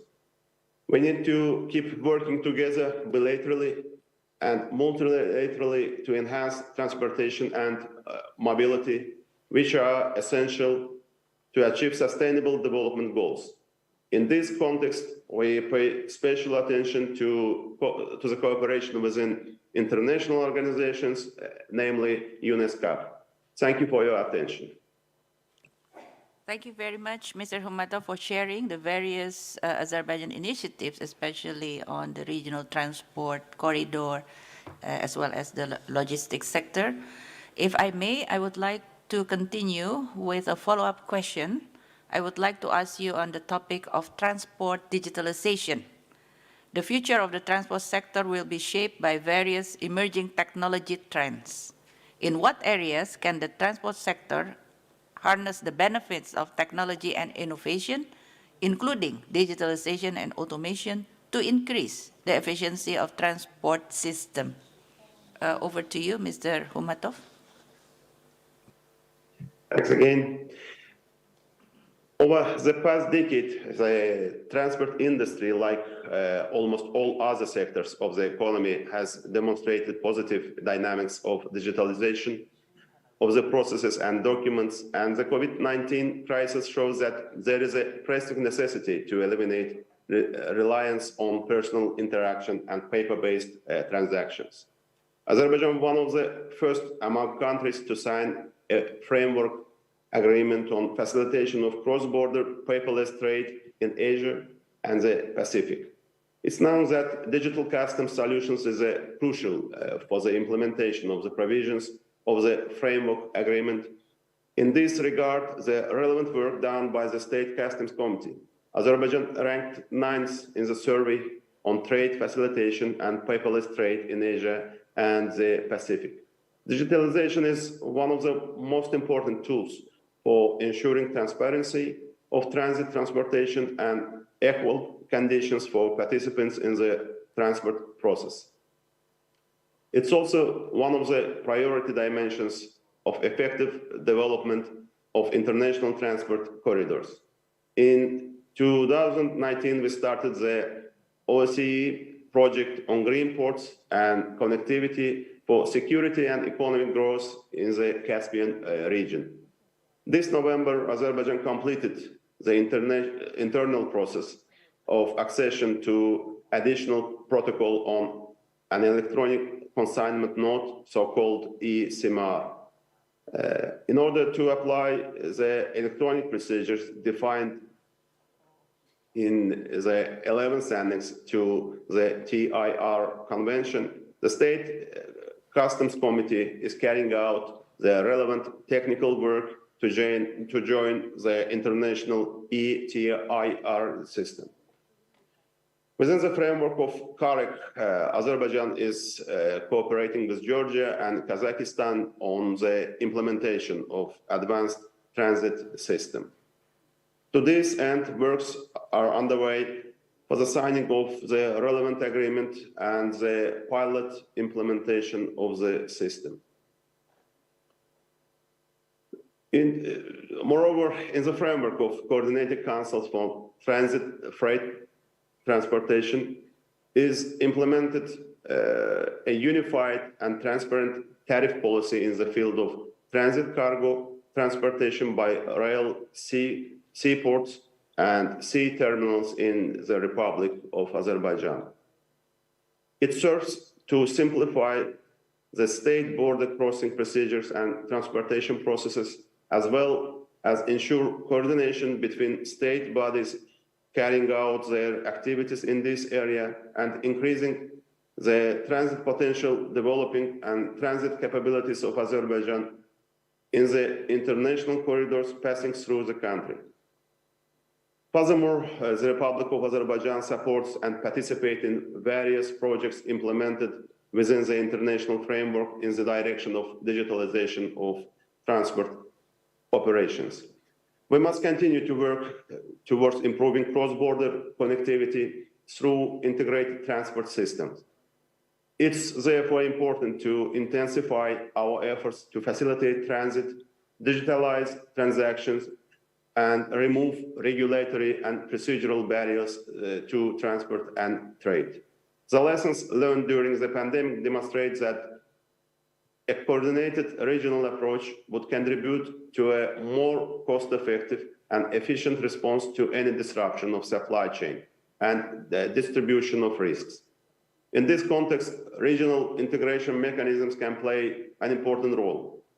In this respect, we do believe that ESCAP will continue to play an active role in promoting economic cooperation in the region and coordinating joint efforts of its members for the benefit of the region as a whole. In this context, I am confident that this session will come up with positive decisions and pragmatic recommendations for sustainable development of connectivity in our region. Thanks a lot again. Thank you very much, Mr. Humato, for a very detailed and comprehensive response regarding the digitalization of transport sector, and also you touch on the importance of digitalization of the trade sector. May I now return to Ms. Kini Vuwai? I understand that she is already connected online. Yeah. I have a follow-up question to Ms. Kini Vuwai, which is on collaboration and cooperation. Question is, how can Fiji benefit from regional collaboration to further strengthen low-carbon transport measures? Over to you, Ms. Kini Vuwai. Thank you, Excellency and Madam Moderator. Probably just to answer this question, I just wanted to set the background or the backdrop when we talk about Fiji, what exactly or the country that we are talking about. So we're an archipelagic state of more than 300 islands. Out of these 300 islands, 110 islands are actually inhabited. In our islands, we are scattered over an area of about 18,000 square kilometers, and our exclusive economic zone is about 1.3 million square kilometers of the South Pacific Ocean. Our population consists of about 880,000 Fijians. For Fiji, we rely heavily on the maritime sector to connect our urban centers to our maritime islands, and the same could be said also for the Pacific region. We not only connect from our urban use maritime to actually connect us from our urban centers to our maritime islands, but we also that's also how we connect with our other Pacific Island neighbors. When we talk about the transport sector under our ministry, Madam, we're talking about the land and maritime transportation sector.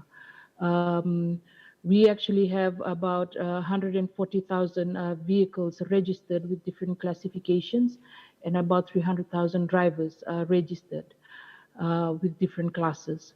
And when we talk about the maritime sector, Madam, we're talking about 13,000 seafarers that are registered under the Fijian flag, and also about more than 5,000 registered vessels. So when we're talking about the transition to low carbon transport, the question to us is, how can Fiji benefit from regional collaboration? And the straight up answer to that, Madam, is it will benefit us a lot. First and foremost, we can learn from the work that is already carried out with developed countries. Rather than creating something new, we can use what is already out there to bring it back to Fiji and tailor-make it to Fiji and the Pacific region, particularly through the transition to decarbonization, where we can learn from the expertise and share the resources with the region. Secondly, Madam, we work closely with agencies, regional bodies, to actually strengthen our low carbon transport measures. Some of these bodies, regional bodies, include the Pacific Community, or SPC, the Global Green Growth Institute, and also we work very closely with ESCAP.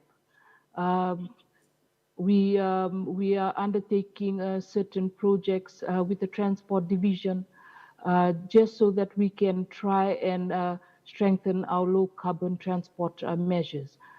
Certain projects such as accelerating the transition to electric mobility in Asia and the Pacific, and our Sustainable Urban Transport Index, the study of electric vehicle, energy and transport data and data management assessment for electrification of the transport sector in Fiji.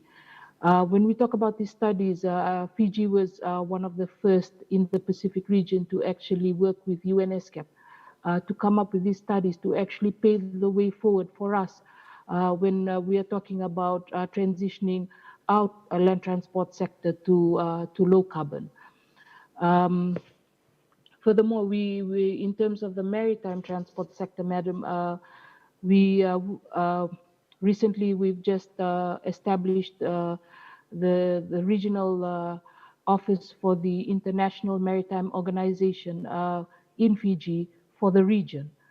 This is to actually assist with the conventions, the ratifications, and the implementation of the conventions domestically, not only for Fiji, but also for the region, for the Pacific region. And this is actually needed and welcomed by Fiji and the region, just so that we can improve IMO's understanding of the special needs of small island developing states, and also enhance the capacity to outreach and deliver technical assistance to the region, encourage greater existing coordination of regional maritime assistance programs between donors and other organizations, and also to meet the international commitments that a lot of the member states have actually committed to internationally and regionally. And lastly, Madam, one area that we would benefit from, particularly with our regional collaboration and cooperation, is establishing financial modalities to be able to transition to low carbon and to be able to implement the measures that is actually required for the two sectors to transition. Thank you, Madam. Thank you very much, Ms. Kinivuwai, for highlighting the current and potential future regional cooperation to strengthen low-carbon transport development, of course, with specific reference of Fiji. May I now return to Mr. Janto for follow-up questions and to provide, of course, for Mr. Todd to provide more insights on road safety.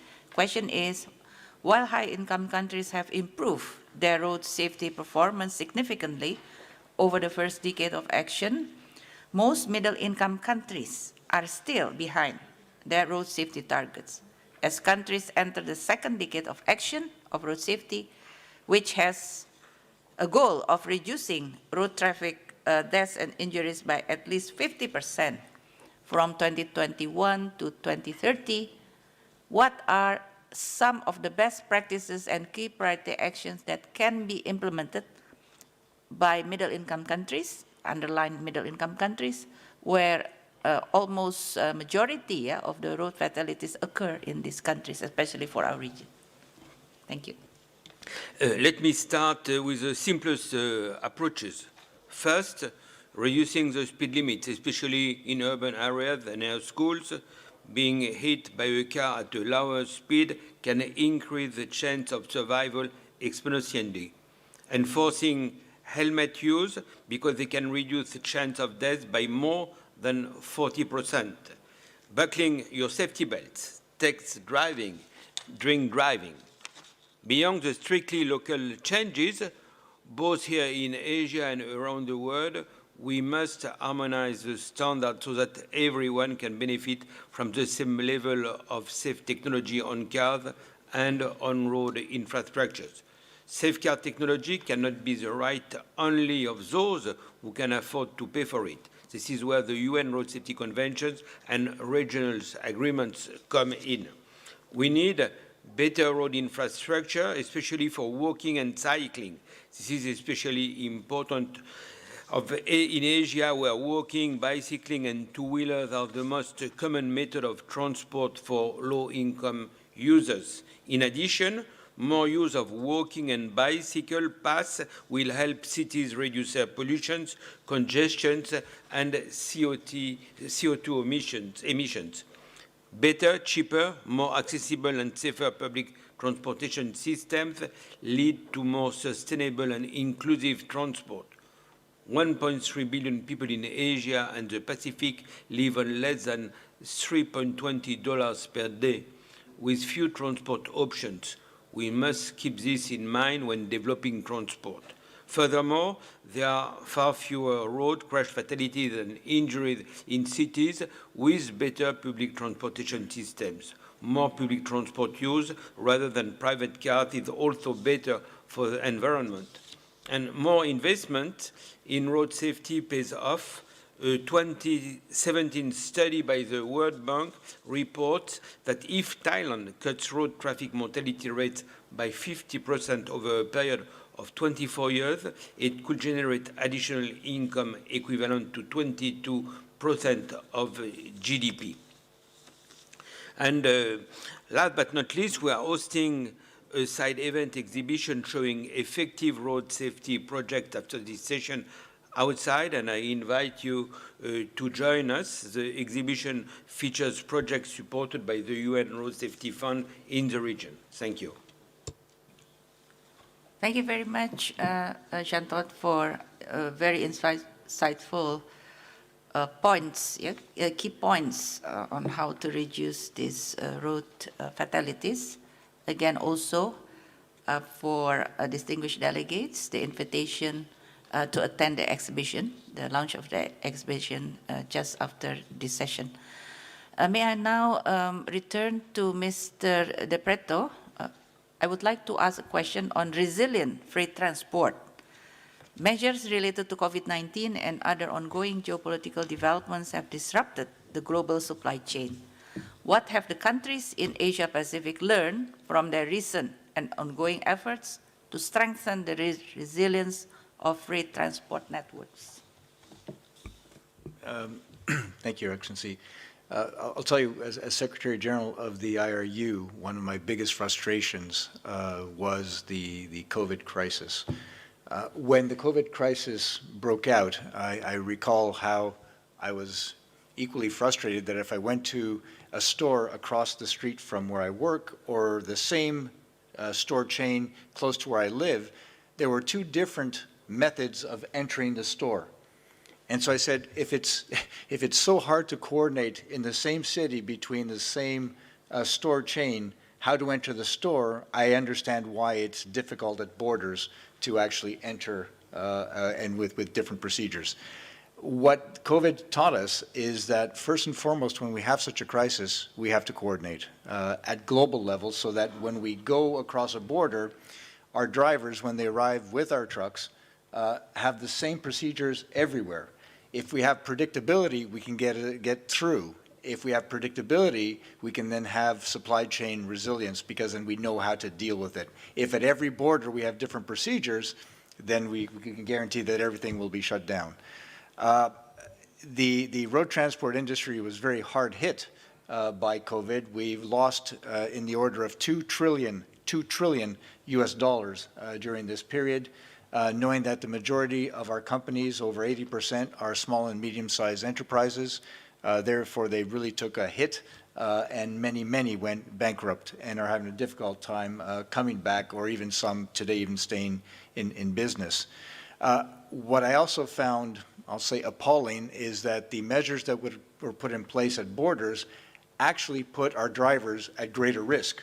So instead of saying, let's put in place procedures that will protect everybody, our drivers were asked to leave their trucks, stand in a line very close together, and go through procedures that actually expose them to greater risk. The paradox in all of this is, again, I look to the logo behind me, is that there are instruments provided by this institution called the United Nations that would have prevented this. The Secretary General of the United Nations, Antonio Guterres, he said, we have instruments such as ETIR and ECMR would make it that by having pre-notifications sent to the customs, there is no reason why the driver should actually step out of the truck. can stay in the safe cabin and not have to get out. And when you have this information sent in advance, whether it's the transit information through TIER or the contract information through CMR, that means there's no other reason to have the driver step down. These are instruments available by the UN. And so why is it that we then look and say, how do we coordinate this? It was extremely frustrating.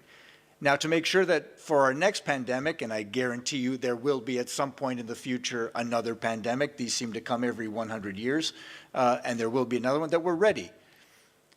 And how to be ready is we are coordinating with the World Health Organization to make sure that the moment another pandemic hits is that we have rules that are in place, procedures that are in place to be able to get through this. How we get through this is procedures and coordination.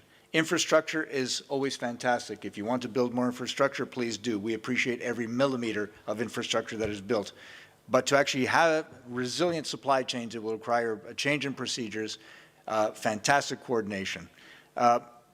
Going forward, I think the whole process here will be that not just in the Asia region, but the entire world, because if we think of supply chains, they are global.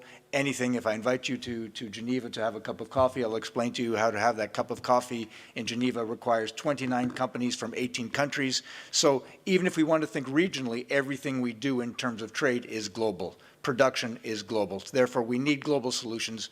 Of course, we need to address things locally, but we have to think globally in what we put in place. With that, I'll stop. Thank you very much, Excellency.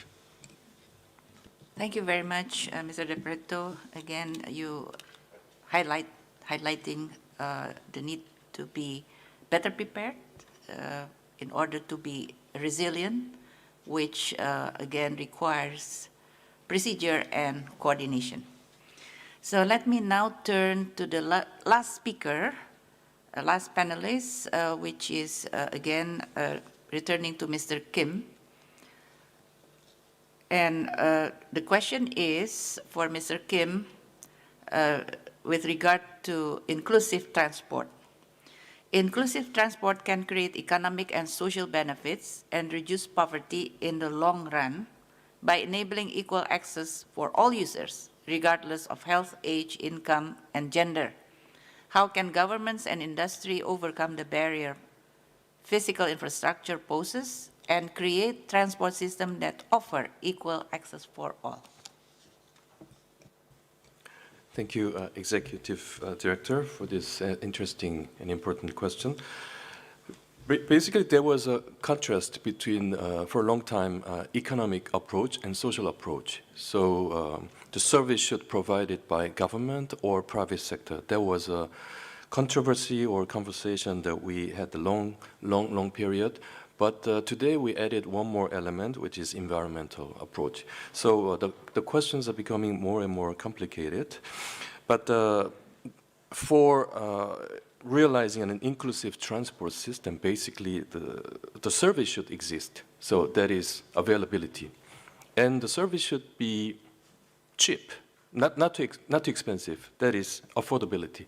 So we have two important criteria, which are availability and affordability first. And if there is no service, there is no notion of inclusiveness at all. And also, we need to think about the element of the service and if it's public good or if it's market good.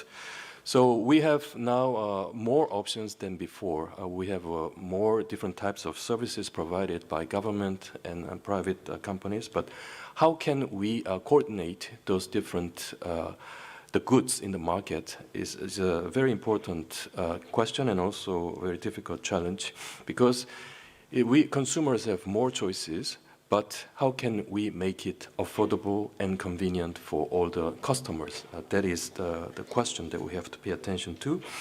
And also we have to activate more multimodal platform, because when we think about inclusive public transport system, we also think about last mile connection to that transport system, because for people in difficulty, like aged people and the pregnant, the females, and also disabled people when they get out of the house, and for them to use the transport system, basically there should be a last mile connection from door to door to reach the point where they can really use the transport system put in place.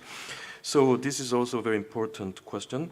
And also, finally, there should be a change of notion regarding public transport system and existing infrastructure, because now when we are trying to focus on economic aspect, the government is easily saying that we will create more infrastructures for the citizens, but now we pay attention more different profiles of that infrastructure. That is, transport system should be convenient and also safe and also sanitary.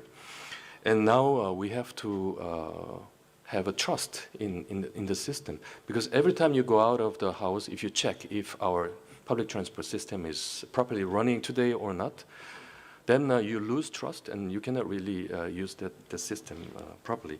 So we have to change the notion of the public transport system, and at the same time, we have a saying that it takes two to tango, and when we pay attention to the transport system, and we also have to pay attention to the infrastructure.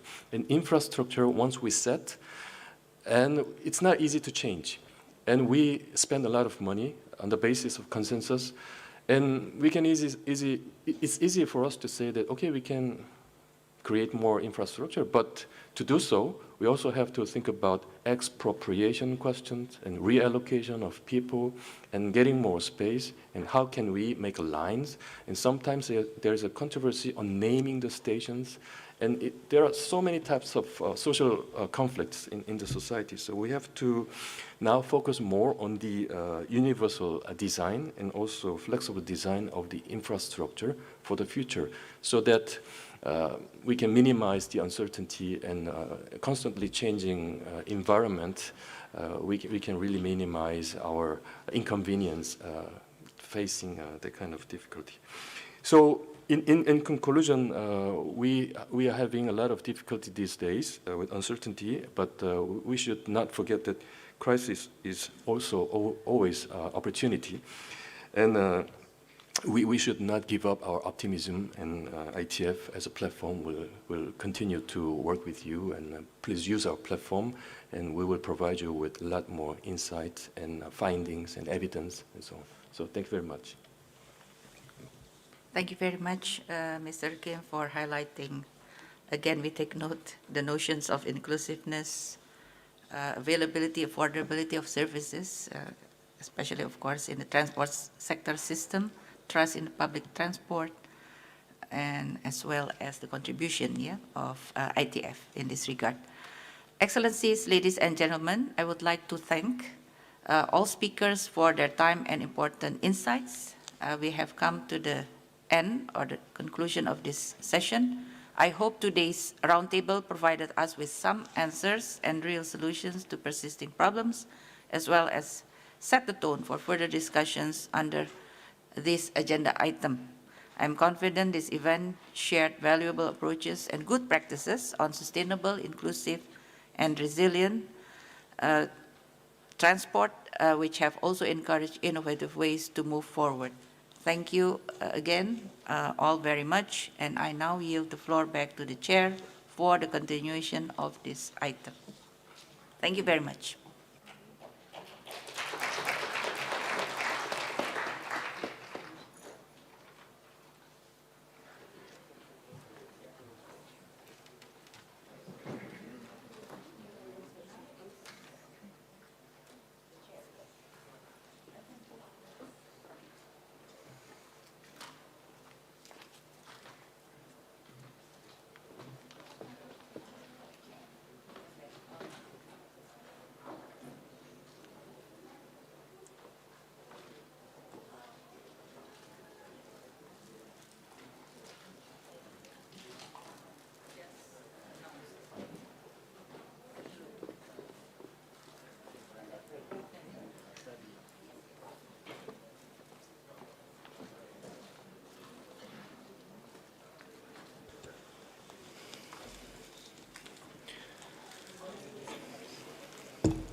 I thank the distinguished panelists for the roundtable for sharing their knowledge and the insights on the sustainable future of transport in Asia and the Pacific.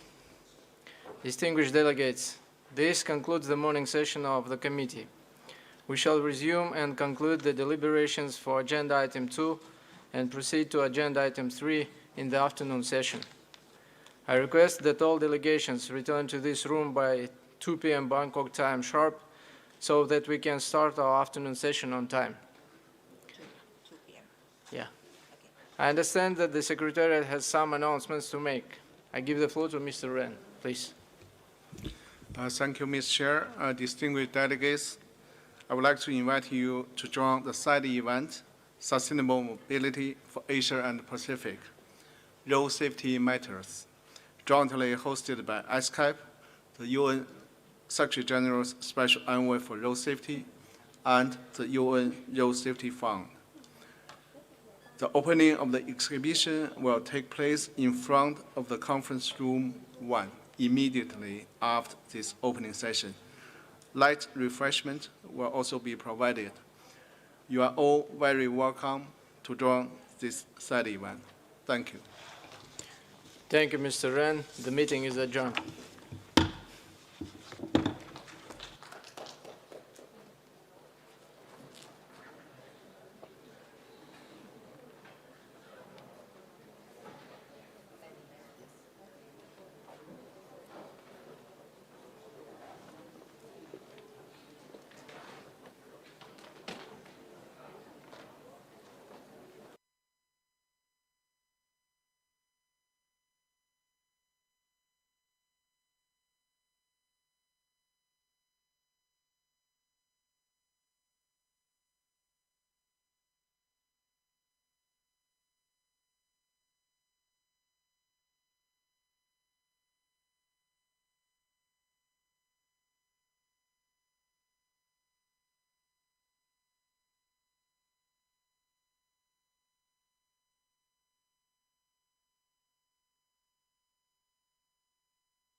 Okay, distinguished delegates, welcome back. We will now resume our discussion on agenda item 2.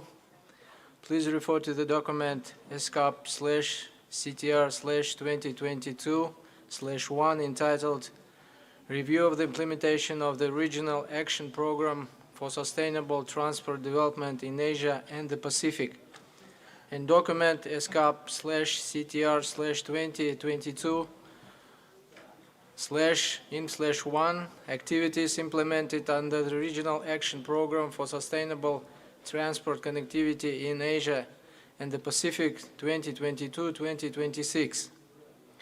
I now invite the representative of the Secretariat, Ms. Wei Shuan-Ng, to introduce this agenda item. Please. Thank you, Chair. So I'm pleased to present an overview of the implementation of the Regional Action Program for Sustainable Transport Development in Asia and Pacific 2022 to 2026 today. So as many of you may be familiar, the Regional Action Program was adopted at the 4th Ministerial Conference on Transport last year. This Regional Action Program was developed with the 3 pillars of sustainability in mind, and these are the economic, environment, and social pillars of sustainability. We've also aligned many of the objectives and activities within the Regional Action Program with the 2030 Agenda for Sustainable Development. The Regional Action Program encourages the accelerated use of digital technologies, the deployment of smart transport systems, in order to transition towards more efficient, resilient, inclusive, and low-carbon transport systems for both passenger and freight transport. More importantly, this Regional Action Program serves as a guide for ESCAP's program of work for transport for the next few years. So we will be aligning many of our activities within the Transport Division to the Regional Action Program in the coming years. So just a quick overview on the scope of the regional program. There are 3 overarching objectives, and these are the efficient and resilient transport and logistics networks and mobility for economic growth. The second objective is aligned with the environmentally sustainable transport systems and services. And the third objective is safe and inclusive transport and mobility. From these 3 overarching objectives, we've also identified 7 thematic areas of work. And so this includes the 7 thematic areas that you see on the screen. And so this ranges from regional land transport connectivity and logistics to the digitalization of transport, as well as low carbon mobility and logistics, and safe and inclusive transport mobility as well. You will be hearing a lot more of the details of each of these thematic groups later this afternoon, so I'll not go into the details here, but I want to give an overview of ongoing projects that have been conducted since January this year.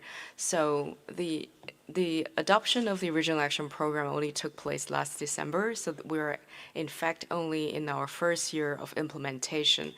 However, we have developed various projects in each of the thematic areas, as you can see here on the screen, and we are also in the process of developing additional projects that could actually complement some of the existing work in the coming years. The projects that are displayed here on the screen are only from January to October 2022, so it does not capture activities that have been designed and planned in the last quarter of 2022, but we have in fact captured all the thematic areas in some of the ongoing work. So just very briefly, for our connectivity and logistics thematic areas, for the first 2 thematic areas, we will continue to focus on the 3 agreements, so on the Trans-Asian Railway Network and the Asian Highway Network, as well as dry ports. We will be focusing more on landlocked developing countries' connectivity, as well as especially the expansion to South and Southwest Asia and Southeast Asia. For maritime and interregional transport connectivity, we'll continue to support the Regional Maritime Forum, especially on connecting to global supply chains through interregional land corridors and maritime routes. We have also planned activities to provide technical assistance and capacity building to the Pacific. In fact, there will be one special event this Friday on this specific topic. For the digitalization of transport, our main focus this year has been the development of a regional roadmap to support regional operation for the wider deployment of sustainable smart transport systems. We're also looking at ways to apply and to utilize big data from smart transport systems in various projects. And also for low carbon mobility and logistics, we have in fact launched 2 new initiatives this year. The first one is focused on a regional cooperation mechanism on low carbon transport. And the second initiative is the Asia Pacific Initiative on electric mobility. So we will be seeking your support on these 2 new initiatives. For urban transport, we have continued our work on the integration of public transport systems using digital technologies. We're also looking at ways to enhance the resilience and inclusiveness of public transport systems in various target countries. For road safety, our focus of the year is to develop and to seek endorsement of a regional plan of action for the second decade of action of road safety. And this year, we've also been focusing on road safety management and safe road user. And last but not least, we do have some ongoing work under the thematic area of inclusive transport and mobility.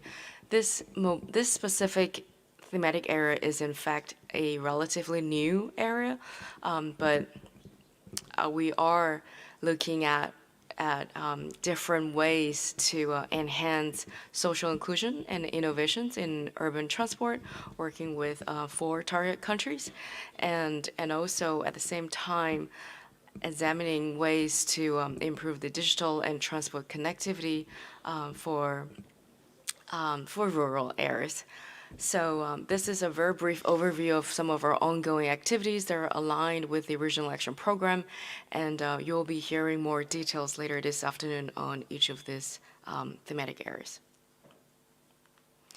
And so for issues for consideration, the committee may wish to review the activities described in the present document, which you should all have a copy, and to also provide feedback on the status of the implementation of the Regional Action Program. We would also like to seek further guidance from the committee on future activities to support the implementation of the Regional Action Program. And last but not least, we seek your information on the progress and relevant activities in your country either at the national or regional level that could actually contribute to sustainable transport development. So thank you very much. I thank Ms. Eng. The floor is now open for discussion on agenda item 2. I would like to request delegates to confine their intervention on this particular agenda item within 3 minutes. And the first speaker on my list is His Excellency Mr. Zohair Ahmed, State Minister of Transport and Civil Aviation of Maldives.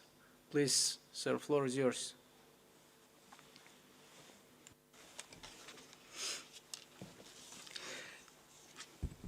Dear Chairperson, distinguished delegates, attendees, Assalamu alaikum and a good afternoon to you all.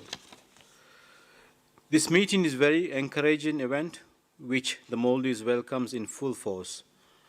After the 4th Ministerial Conference on Transport held in 2021, the participants of that conference adopted the Declaration on Sustainable Transport Development in Asia and the Pacific 2022-26.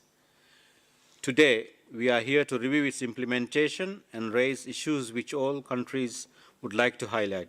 This is progress. progress which is coordinated and efficiently managed. On behalf of the people of the Maldives and the government, I thank Secretariat for the arrangements and the hospitality extended to us. Honorable Chairperson, as we all know, at the 78th session of ESCAP, the members adopted the resolution on implementation of the ministerial declaration and requested the Executive Secretary to prioritize the implementation of the declaration. This shows the commitment of all the members to ensure that the important issues of transport policies are at the forefront of our agenda. While the Regional Action Plan aligns with multiple UN SDGs such as zero hunger, gender equality, sustainable cities and communities, climate action, and reducing inequalities, this is a reaffirmation that the work done not only enhances transport-related actions, but also benefits the communities and the people in a more holistic manner. The Regional Action Programme is specifically geared towards advancing three comprehensive objectives: efficient and resilient transport and logistics networks and mobility for economic growth, environmentally sustainable transport systems and services, and safe and inclusive transport and mobility. Given the short span of time, we are content with the implementation and the preparatory work that has been done to ensure the implementation of certain time-consuming actions is underway.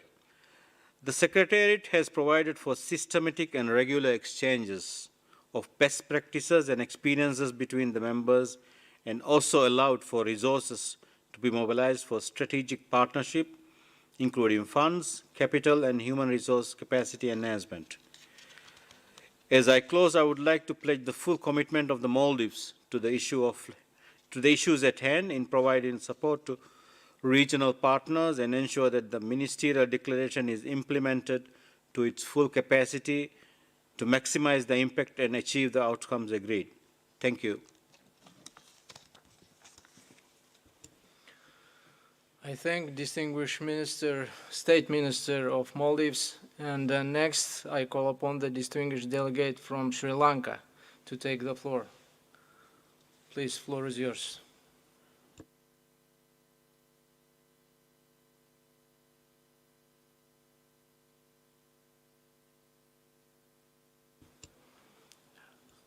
I'm sorry, sir. Can you please unmute?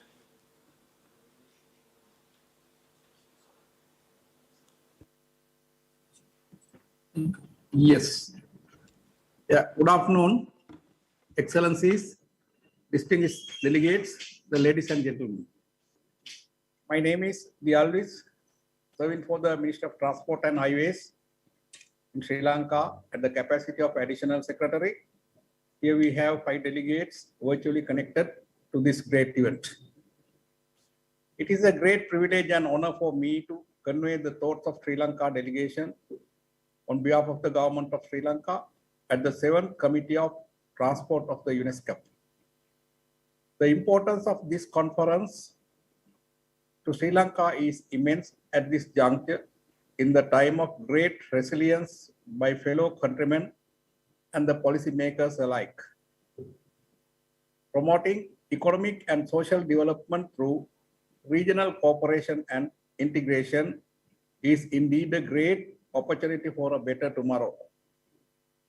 Present transport system in many countries in the region are in need of rapid transformation to more sustainable ways, since transport systems are by and large characterized by unsustainable practices that could lead to hamper access to services and markets and deepen social inequities.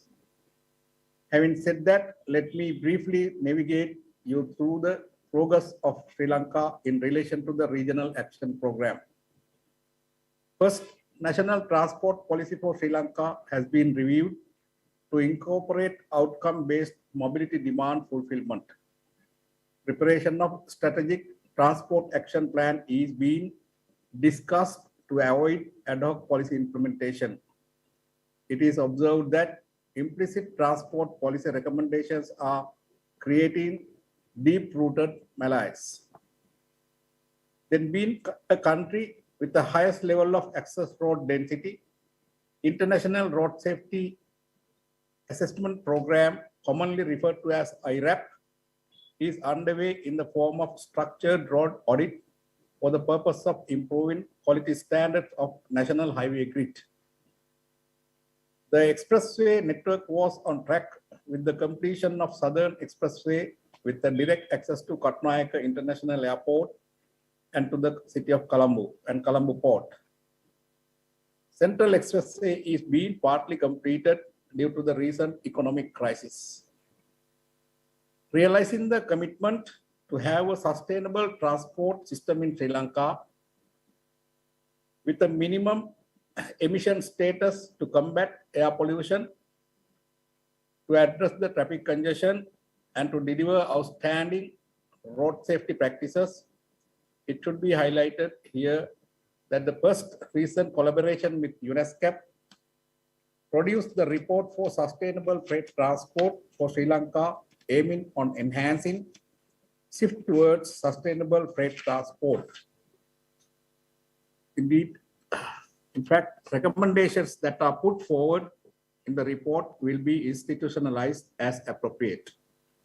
It has been well observed that the new normal situation demanded major shift in the transport sector towards e-mobility and intelligent transport systems.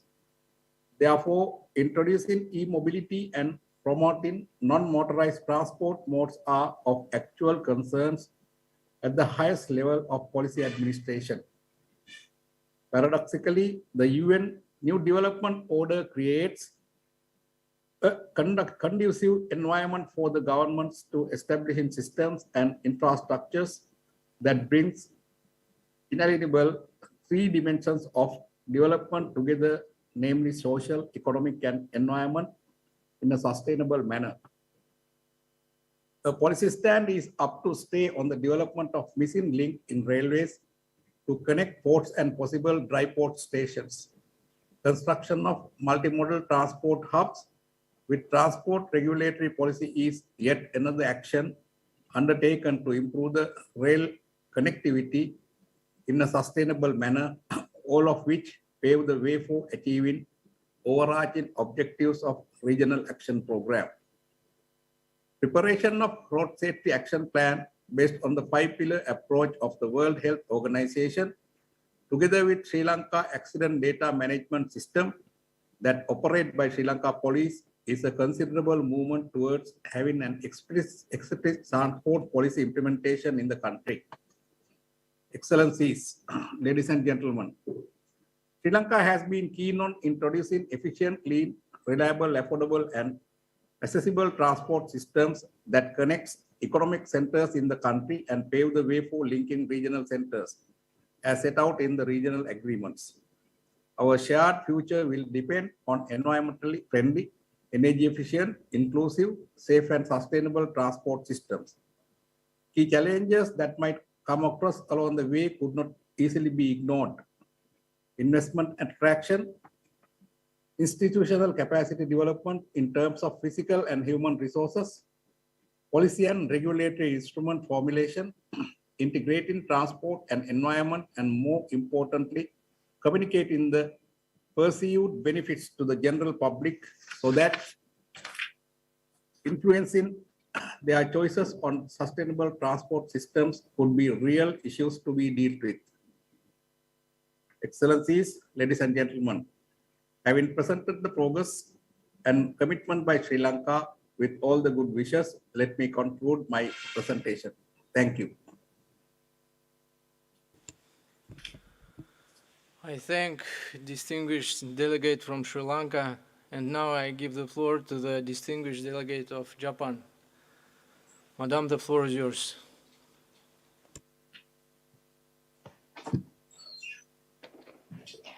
Thank you, Chair. Good afternoon, everyone. My name is Nami Sato. I am a Director, International Strategies for Transportation Policy of the Ministry of Land, Infrastructure, and Transport and Tourism.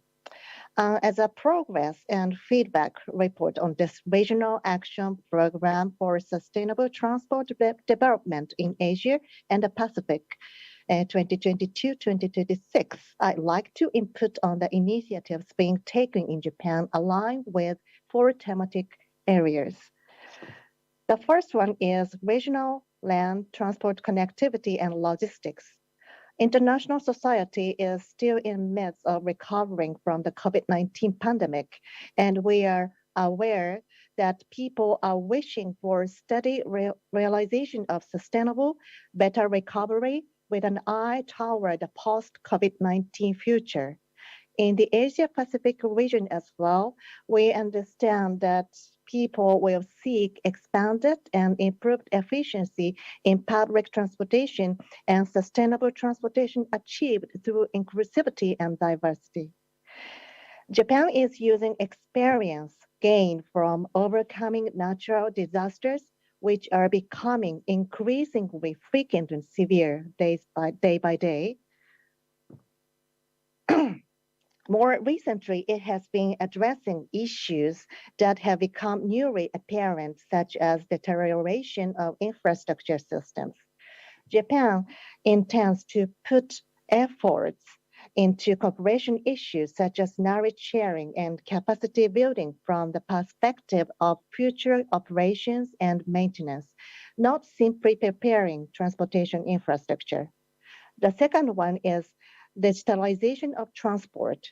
Japan is implementing initiatives in ASEAN countries with the goal of solving transportation issues through conducting transportation volume analysis using big data, such as positioning, information, and is sharing its knowledge and experience from a digital perspective as well.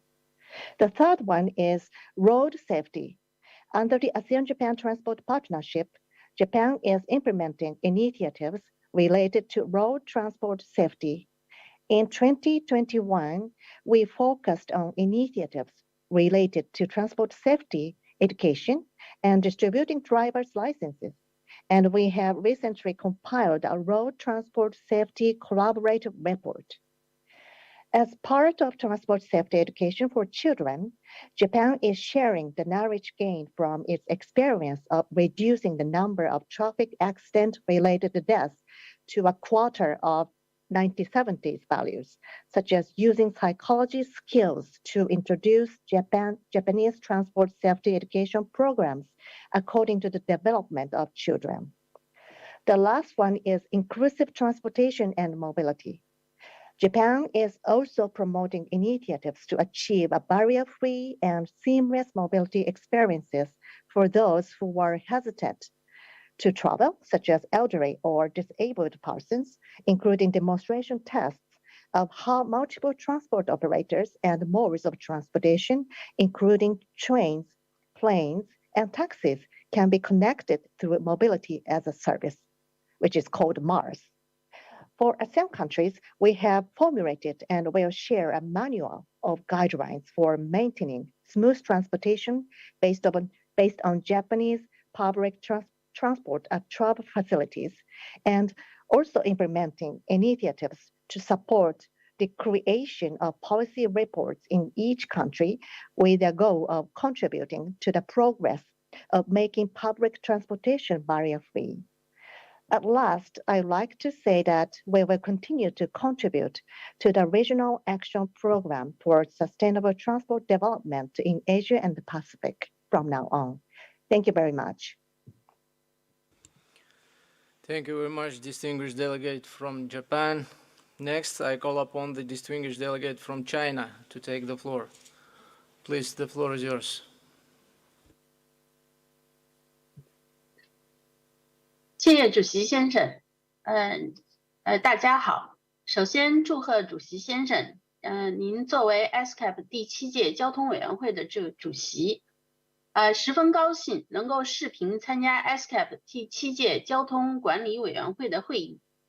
那么去年12月份，ESCAP 第4届交通部长会上通过了亚洲及太平洋可持续交通运输发展区域行动方案。2022到2026年，作为未来5年本区域推进交通运输可持续发展的行动纲领。那么1年来 ，ESCAP 秘书处在实施区域行动方案方面开展了卓有成效的工作。那么中方深表赞赏，中方高度重视交通可持续发展，加强政策规划和方案设计，积极推进区域互联互通，努力推动数字化转型，加快实现低碳绿色发展，以实际行动积极推动区域行动方案的实施。那么中方先后印发了交通强国建设纲要、国家综合立体交通网规划纲要，为未来15年乃至30年交通运输的发展擘画了蓝图。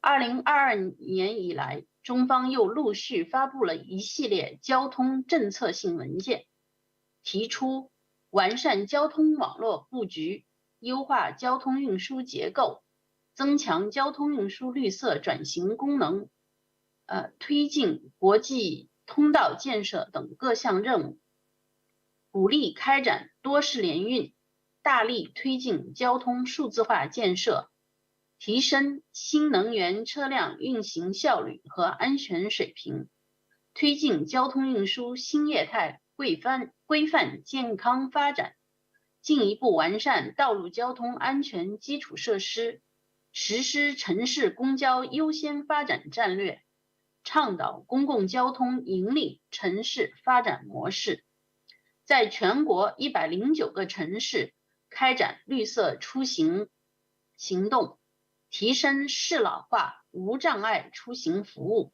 在全国110个城市开通约车服务电话，累计为900余万老年人乘客提供服务5000多万单。那么到2035年，中国将基本建成覆盖广泛、功能完备、集约高效、绿色智能、安全可靠的现代化高质量国家公路网，全面对接亚洲公路网和国际经济合作走廊。在此，我们也非常高兴地向大家通报，那么在不久前，中方正式成立了中国国际交通可持续发展创新和知识中心。中方将充分利用这一国际合作平台，加强同各方的沟通交流，为交通可持续发展做出中国贡献。我的发言结束，谢谢。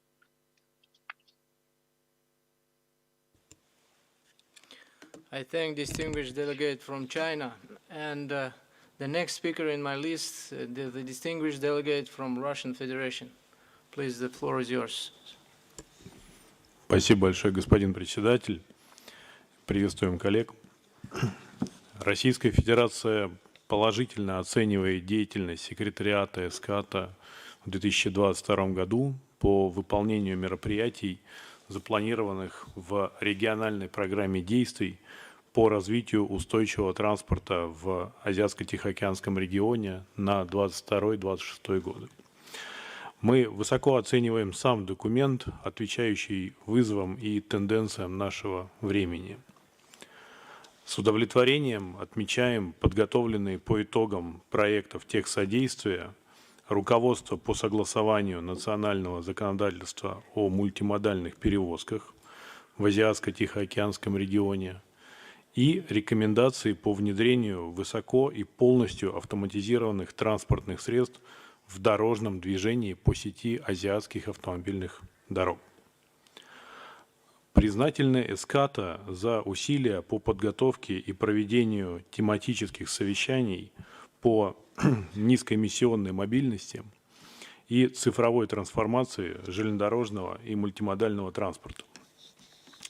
Российская Федерация выступает за наращивание сотрудничества стран-участниц ESCAP в рамках действующей нормативно-правовой базы, которая представлена соглашением по сети азиатских автомобильных дорог, трансазиатских железных дорог, а также межправительственным соглашением о сухих портах.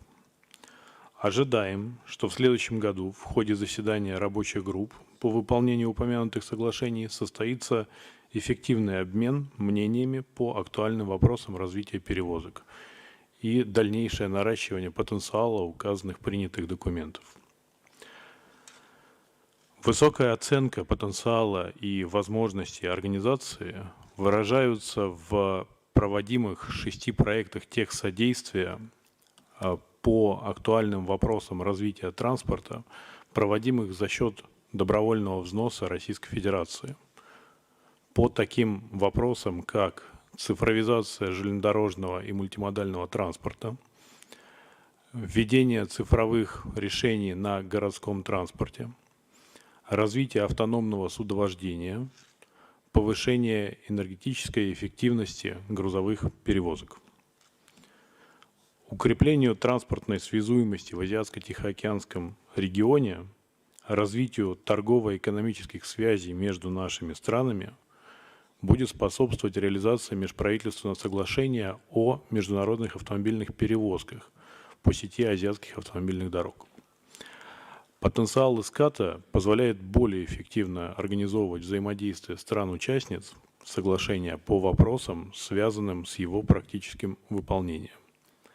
Считаем важным обеспечить дальнейшую организационно-техническую поддержку со стороны секретариата ESCAP реализации указанного соглашения. У нас есть более подробная информация по фактическим наработкам и предложениям Российской Федерации по реализации перспективных направлений в сфере транспорта. О них мы расскажем в ходе рассмотрения последующих пунктов повестки дня. Спасибо большое. Thank you very much, distinguished delegate from Russian Federation. And now I give the floor to the distinguished delegate from India. The floor is yours, please. Mr. Chair, Excellencies and distinguished delegates, the role of transport connectivity in empowering people and ensuring inclusiveness and equality is significant in the Asia-Pacific region. As the world is recovering from the effects of COVID-19 pandemic, it is imperative to take action towards rejuvenation of the global economy by enhancing connectivity, which can play a pivotal role in reviving the economy to a great extent. ESCAP, as a regional UN commission, has made significant contributions to the Asia-Pacific region, and India has actively engaged with ESCAP on all its major regional initiatives as the founding member. The Asia-Pacific region has benefited from globalization and emerged as a significant pole of global economic activity. There remain, however, areas where the potential for trade and connectivity are yet to be fully realized.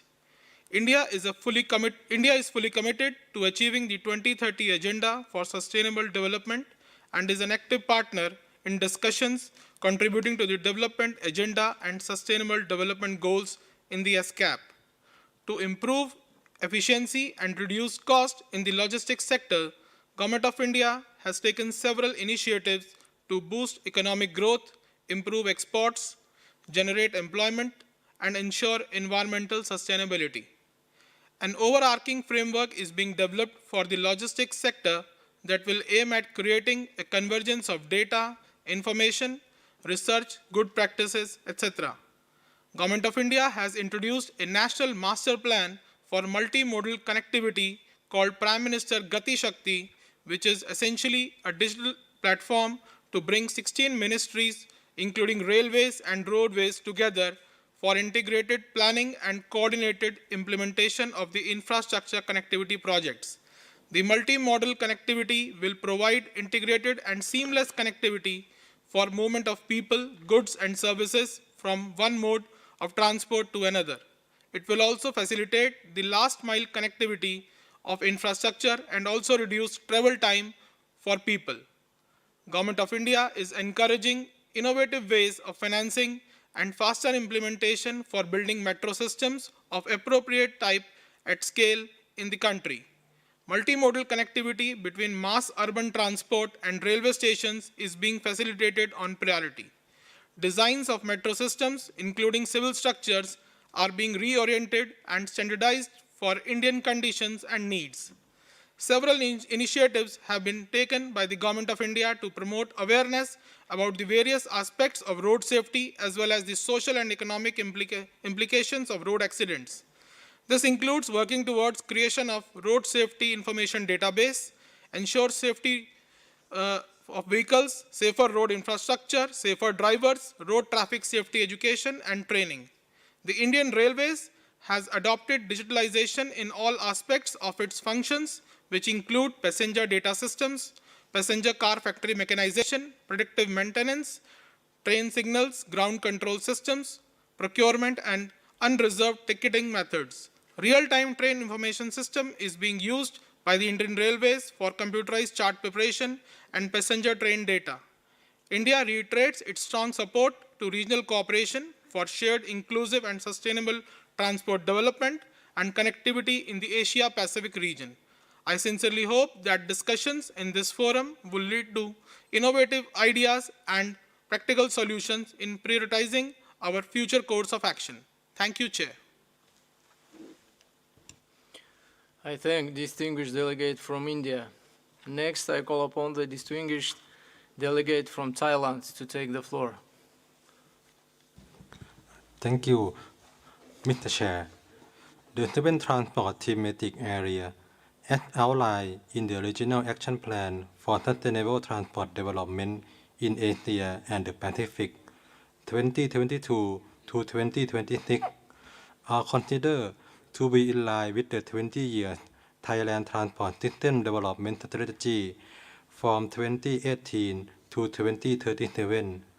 By the central principle, leave no one left behind, Thailand is committed to achieving sustainable development goals and achieving sustainable transport, as well as fostering regional cooperation to address regional challenges with social, economic, and environmental dimensions. To enhance transport connectivity and logistics, Thailand has initiated mega projects to support for regional connectivity.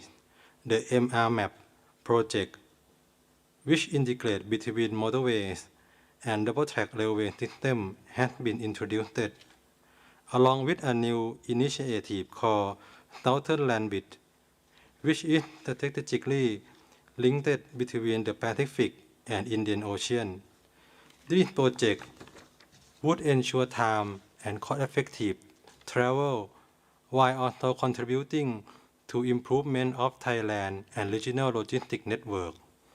In terms of rail transport, the double-track railway gauge and high-speed train network has been constantly improved to reduce travel time, facilitate freight transport, and increase passenger safety. A list of international dry ports has also been developed to support multimodal transport, such as Chiang Khong Freight Terminal in northern near Myanmar border, Natha Station, and Nakhon Phanom in the northeastern part near Lao PDR border. In the area of urban development, the Bangkok Metropolitan Mass Transit Master Plan, which covers 550 kilometers, calls for the development of mass rapid transit line, commuter line, airport rail link, and feeder line to encourage the use of public transport system to reduce traffic congestion in the area. In this regard, universal design for all modes of transport infrastructure, vehicle, and facility is highly valued. To improve road safety, Thailand places high importance on implementing a safe system approach to reduce fatality on the road. The nationwide installation of rubber fender barrier and rubber guide posts has had significant positive impact on reducing the severity of road crash. Furthermore, the enhancement also includes road user and vehicle standards. Several regulations and measures have been put in place to monitor the driving behavior of public transport drivers, such as the implementation of point reduction system, the installation of GPS device on bus and cargo trucks. The ministerial regulation enact to regulate vehicle speed, and annual vehicle inspection required for both private and public vehicles. More importantly, in transition to low-carbon transport, the Ministry of Transport has developed a national determined contribution NDC action plan in the transport sector, which targets to reduce GHG emission around 31 million tons by 2030. The roadmap for EV in Thailand also been prioritized until 2035, along with the transition to electric in public transport by promotion the use of EV bus, boat, and train. In conclusion, since sustainable transport is critical to sustain economic development, to improve social inclusion, and address environmental and climate change issues, Thailand has an active member of UN ESCAP, fully support implementation of regional action program, and stand ready to strengthen regional cooperation and take further steps toward more resilient, efficient, green, safe, and inclusive transport.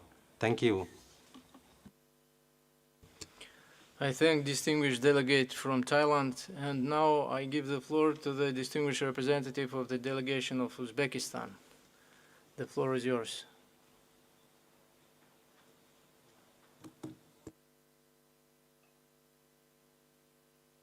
Спасибо большое, господин председатель.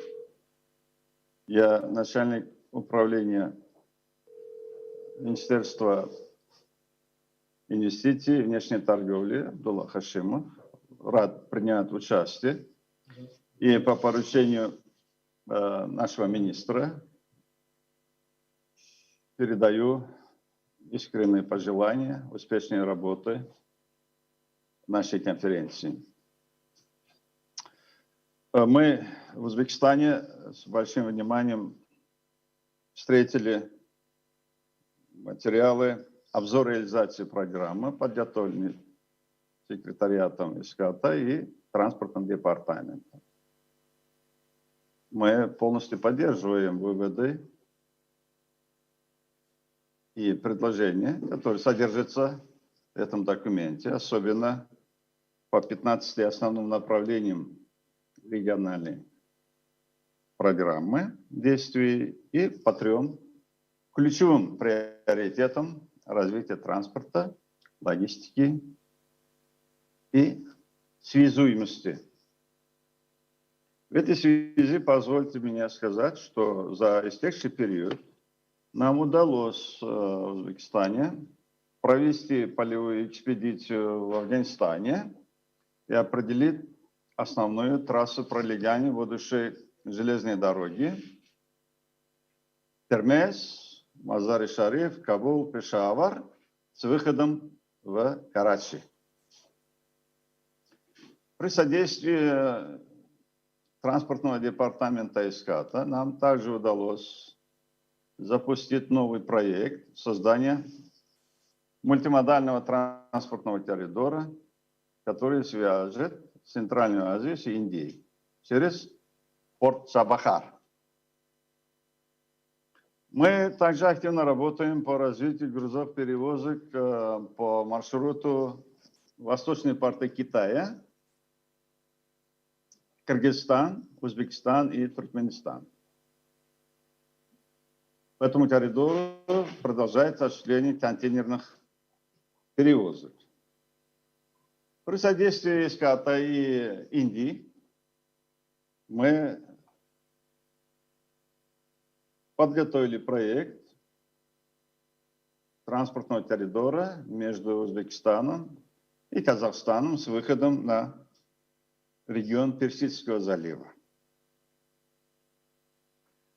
Недавно в Ташкенте совместно с ИСКАТа и Европейской экономической комиссией ESCAP, и мы провели обзорную конференцию и семинар по вопросам повышения квалификации специалистов транспортного сектора и логистики. Был рассмотрен очень большой, широкий круг вопросов, и я приношу признательность секретариату ESCAP, транспортному департаменту, а также государственным членам ESCAP в рамках программы СПЕКа за активное участие и большой вклад в работу, результаты данной конференции в Ташкенте. Мы также признательны секретариату за созыв актуальной конференции в Баку по вопросам цифровизации международных железнодорожных перевозок. Наверное, вам хорошо известно, что около 80% грузовых перевозок Республики Узбекистана приходится на долю железнодорожного транспорта. В этой связи мы заинтересованы в дальнейшем повышении эффективности этого вида транспорта. Однако одновременно мы активно продвигаем конкурентоспособность автомобильного грузовых перевозок. Сегодня в Узбекистане общий парк автомобильного транспорта увеличился почти в 4 раза против 2017 года. Государство выделяет большие преференции, льготы для развития частного сектора. 99% из 1100 автотранспортных предприятий, располагающих автомашинами Евро-4, Евро-6, сегодня принадлежит частному сектору. Мы с большим удовлетворением встретили решение Европейской экономической комиссии, поддержанное ESCAP, по запуску специальной программы в Узбекистане по повышению безопасности дорожного движения, в том числе в международном сообщении. В Узбекистане придается большое значение вопросам развития городского транспорта. Мы признательны ESCAP за утверждение программы по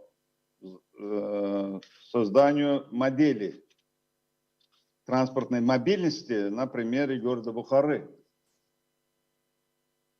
И мы признательны также Международным финансовым институтом в рамках ESCAP за содействие дальнейшему изучению и исследованию транспортной проблемы города Ташкента, столицы Республики Узбекистан. В целом, программа, региональная программа 2022-2026 года получила в Узбекистане большую поддержку со стороны правительства, министерств, ведомств и общественности, и частного сектора. Мы готовы в дальнейшем работать активно по продвижению всех ключевых целей региональной программы действия и большим нетерпением ожидаем очередную конференцию, министерскую конференцию. И хотели бы, чтобы в рамках министерской конференции более четко прозвучало интересы стран Центральной Азии и Узбекистана по формированию новой железной дороги Китай, Кыргызстан, Узбекистан. Второе. Узбекистан, Афганистан, Пакистан. И третье. Узбекистан, Туркменистан, Иран, Индия. Спасибо большое. I thank distinguished delegate from Uzbekistan for his statement. The distinguished representative of the delegation of Uzbekistan was the last speaker on my list. Does any other delegation wish to take the floor at this stage? I see none. We have now concluded the discussions for agenda item 2. I would like to thank the delegations for respecting the time constraints. I also thank the delegations for informing the committee of the progress and relevant activities that contribute towards achieving sustainable transport development in the region, as well as for providing further guidance to the Secretariat on future activities in support of the implementation of the Regional Action Program for Sustainable Transport Development in Asia and the Pacific 2022-2026. The report will reflect that the committee was informed on the progress in the implementation of REP.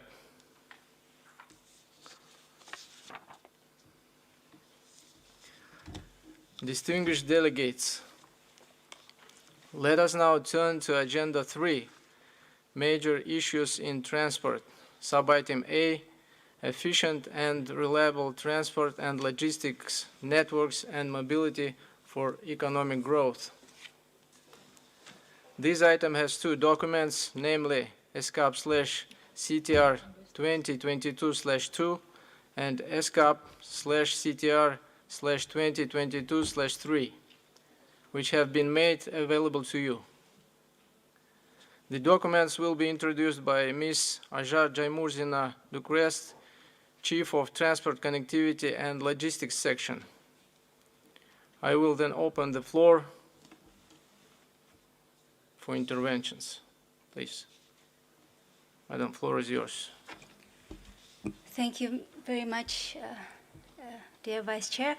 It is my pleasure to introduce you Agenda Item 3, Major Issues in Transport, and the particular topic of efficient and resilient transport and logistic networks and mobility for economic growth. My name is Ajar Jaimurzina. I'm Chief of Section from ESCAP Transport Division, and my section is dealing with transport connectivity and logistics. As has just been mentioned by Vice Chair, this agenda item has two documents for consideration of the delegates. First document, STR 2022/2, is on efficient and resilient transport and logistics networks and mobility for economic growth. It's a note by Secretariat that covers highlighted developments in Asia and the Pacific that are directly pertinent to the resilience and efficiency of international freight operations. It focuses very strongly on the implementation of the three intergovernmental agreements that have been mentioned already: the Intergovernmental Agreement on the Asian Highway Network, the Trans-Asian Railway Network, and Intergovernmental Agreement on Dry Ports. The document also has a dedicated section on sustainable and resilient maritime connectivity and land transport connectivity between Europe and Asia. In addition to this broad document, there is a document 2002/3, which is entitled Encouraging a Regional Approach to Sustainable Multimodal Freight Transport in Asia and the Pacific. This document has been prepared in accordance with the previous intergovernmental discussions, and the most recent decision and reference is the ministerial declaration adopted by the fourth Ministerial Conference on Transport, which called for supporting a harmonized regional approach on sustainable multimodal freight transport. The document describes the state of the sustainable freight in our region and proposes 10 guiding principles on enhancing sustainable freight transport in Asia and the Pacific. I will now highlight the key elements from both of those documents, and I will be happy to take further questions if they are. On the first document on efficient and resilient transport and logistic networks and mobility for economic growth, the highlighted content in terms of context are the few key features of transport connectivity and logistics in the region that are quite familiar to the committee, and the document provides the most recent available data and description. And I would say that there are three key arguments or three key considerations that we would like our member states to bear in mind when considering decisions on connectivity.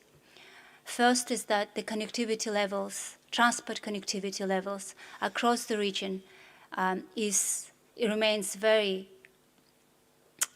diverse. We have leaders in transport connectivity at the global level. and we also have the countries that have the lowest level of transport connectivity worldwide. And we see the divides in connectivity, of course, affecting particularly strongly countries in special situations. And they have been impacted heavily by the recent and ongoing shocks to connectivity and deserve a renewed attention and support. Another point made by the document is that, according to the recent projections, and there the reference is made to the joint work of ESCAP with the International Transport Forum on the transport outlooks up to 2050 for Asia, selected region of Asia. There are 3 transport outlooks that were published earlier this year based on the global forecast available from International Transport Forum, the Transport Outlook that I think many of us are familiar with. But this analysis shows, and you will see more details in the document, that the pandemic is not expected to reverse or stop the projected freight growth in Asia. In fact, as we will have heard already today, there is a very dynamic expected growth, and some of us regions, in particular Southeast Asia, will grow in terms of the volume of transported goods at the record speed up to 2050.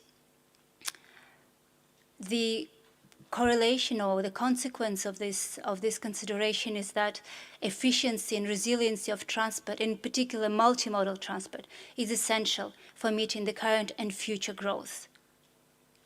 And you see the two highlighted graphs on the slide in the document, one representing the connectivity level, and the other one is on the projections for future growth by subregions and in comparison with the worldwide growth of transport of goods.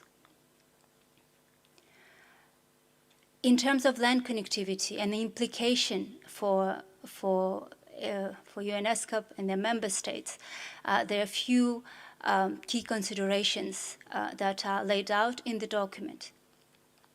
First is that, as set out in the Regional Action Programme for Sustainable Transport Development for 2022 to 2026, there is a need for continued progress in the coordinated infrastructure development along our regional transport network. And we have, in the documents, we have some examples of the major missing links that have been addressed recently along the Trans-Asian Railway network with the construction of Lao PDR China rail link, along the Asian highway network, and of course there are many others. We also give an example of the dry ports development that remains very active in the region. But of course, more needs to be done in terms of infrastructure development, not just in terms of filling in the missing links, but also addressing the quality of regional transport infrastructure. The second element, and the second key point from consideration lane transport connectivity, is the digitalization that has really been an opportunity to renew our efforts to facilitate and harmonize transport, of course, as appropriate and according to the needs. And this has included cross-border and transit requirements, but also many other initiatives. For instance, this is something that the document highlights, that there was a recent decision by the working group on the Trans-Asian Railway network in 2021 that has agreed to consider a new annex on electronic information exchange among the railways and the border agencies as something that could complement the infrastructure parameters and the requirements to the Trans-Asian Railway network. So the next meeting of the working group will take place in 2023. The Secretariat will start the preparatory work to ensure a productive meeting of the working group, and there will be a combination of course, the usual consultative process with the parties to the Trans-Asian Railway Agreement, but also some expert discussions to also check and make sure that the annex is, the proposed annex is in line with the requirements and needs of the countries. Another example that is highlighted in the document is a proposal for rail digitalization strategy, which is considered by many of our experts, has been recommended by experts, and has been discussed at the working group on the Trans-Asian Railway Network as a strategic document that could support greater facilitation of rail, cross-border rail operations in Asia and the Pacific. The third point highlighted in the document is the need to harmonize and improve our crisis response, and that covers all types of crises, of course, but it's very much inspired by the experience of dealing with the COVID-19 pandemic, where we have seen that even though there are many multilateral and bilateral transport agreements, very few of them have dedicated crisis-related provisions, and they have proven to be an insufficient mechanism to make sure that connectivity is preserved. So with that effect, the ESCAP model on sub-regional transport agreement on transport facilitation now contains the best practices in making sure that the force majeure and the crisis situations are addressed to the extent that that can be in the sub-regional agreements. Finally, in terms of highlighted issues, the document pays special attention to multimodal transport corridors and promotion of multimodal transport operation. And in that regard, it highlights the recent finalization of the guidelines for harmonization of national laws on multimodal transport in Asia in the Pacific. The work has been completed this year after several expert group meetings and rounds of surveys and written comments, and the guidelines are ready and can bring a very strong support to facilitating the operation of multimodal transport. And this is, again, something very much inspired by the experience of the COVID-19 pandemics, where we saw that multimodality is a strategy that pays off in terms of resiliency. So again, another elements that document highlights in terms of land connectivity is, of course, and I've mentioned that before, the need for supporting countries in special situations. And in fact, many, if not all, of the initiatives I've just mentioned, but in particular rail digitalization, and digitalization is generally something can be very beneficial to our countries in special situation, to the landlocked developing countries in particular. We also comment on inclusiveness and quality of the logistics sector, which has been heavily affected by the pandemic. And lastly, I would like to highlight that the evidence-based approaches to the development of the regional transport system, as set out in the Regional Action Programme, is something the Secretariat is actively seeking to support. And as mentioned in the document, we are in the process of setting up an interactive database on GIS-based database on the Asian Highway Network, Trans-Asian Railway Network, and dry ports, with the inclusion of selected maritime ports because of the necessary connections. The Secretariat has sent out an information to all of our member states, informing them of this, the interactive platform on the Asia-Pacific Transport Network, and we are seeking your kind assistance in helping to make sure that there are focal points that can be trained and introduced to this platform, and who can then help us roll it out for the public use and for the use at the next sessions of the working groups, which will be updating the state of the three networks. In terms of maritime and interregional connectivity, the document really zooms in on the results of the discussion at the regional forum that took place this year. that looked at maritime and interregional land connectivity. And you have in the presentation a sort of a matrix that summarizes the challenges and the opportunities in both of those areas, and the key recommendations that were submitted by experts in each of these areas. I will not go into details given the constraints of time, but I will highlight the key recommendations when we speak about the issues for consideration by the committee. The second document, and I will have to be brief here, but let me elaborate on the context of the document on enhancing sustainable freight transport in Asia and the Pacific.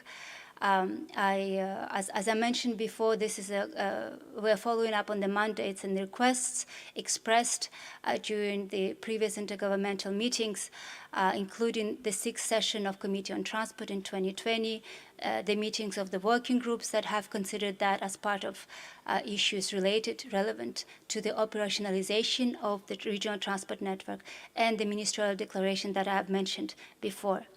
I would also say that the regional approach to sustainable freight transport is very much based on the extensive field work. We work with several countries in the region, including Sri Lanka, Uzbekistan, Bangladesh, on this national sustainable freight transport.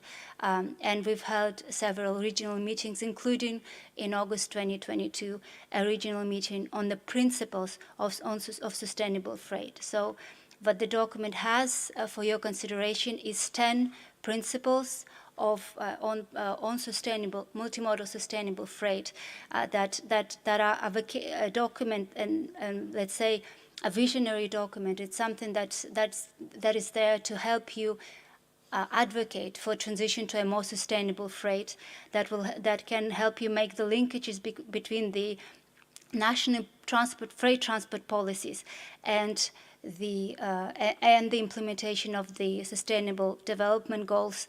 We're hoping that the 10 guiding principles would be helpful in mobilizing technical assistance, financial assistance, and capacity building and partnerships in supporting sustainable freight strategies, and really show the political affirmation and ambition of the region in terms of sustainable freight. There are 10 principles that are proposed for the consideration of the committee. You will have them in the document. Again, unfortunately, I cannot go through all of them. Please check the document. In the annex, you have the proposed text of the 10 guiding principles that address all 3 dimensions of sustainability: environmental, social, and economic. So, Mr. Chair, the issues for consideration by the committee under this agenda item are quite a few. As always, we seek feedback and guidance to Secretariat on the proposed activities, including the new TAR annex and rail digitalization framework, and anything that is, of course, referenced in the document. But we also hope that a few achievements can be welcomed by the committee, in particular the guidelines for the harmonization of national laws on multimodal transport operations and the revised model sub-regional agreement on trade facilitation that contains now crisis-related provisions.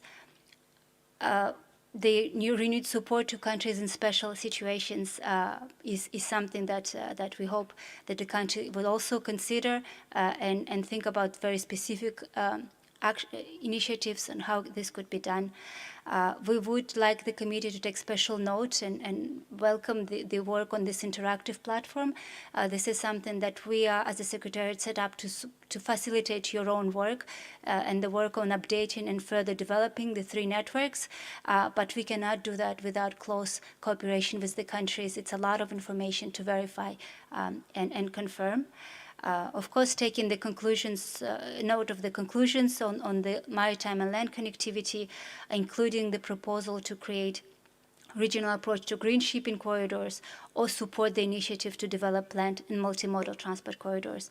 And finally, the committee is invited to consider endorsing the 10 guiding principles on sustainable freight. I'll stop there, Chair. Thank you. I thank Ms. Jaimurdina for her statement. The floor is now open for discussion on agenda item 3A. As indicated earlier, I would like to request delegates to confine their interventions on this particular agenda item within 3 minutes. The first speaker on my list is distinguished delegates from Bangladesh. The floor is yours.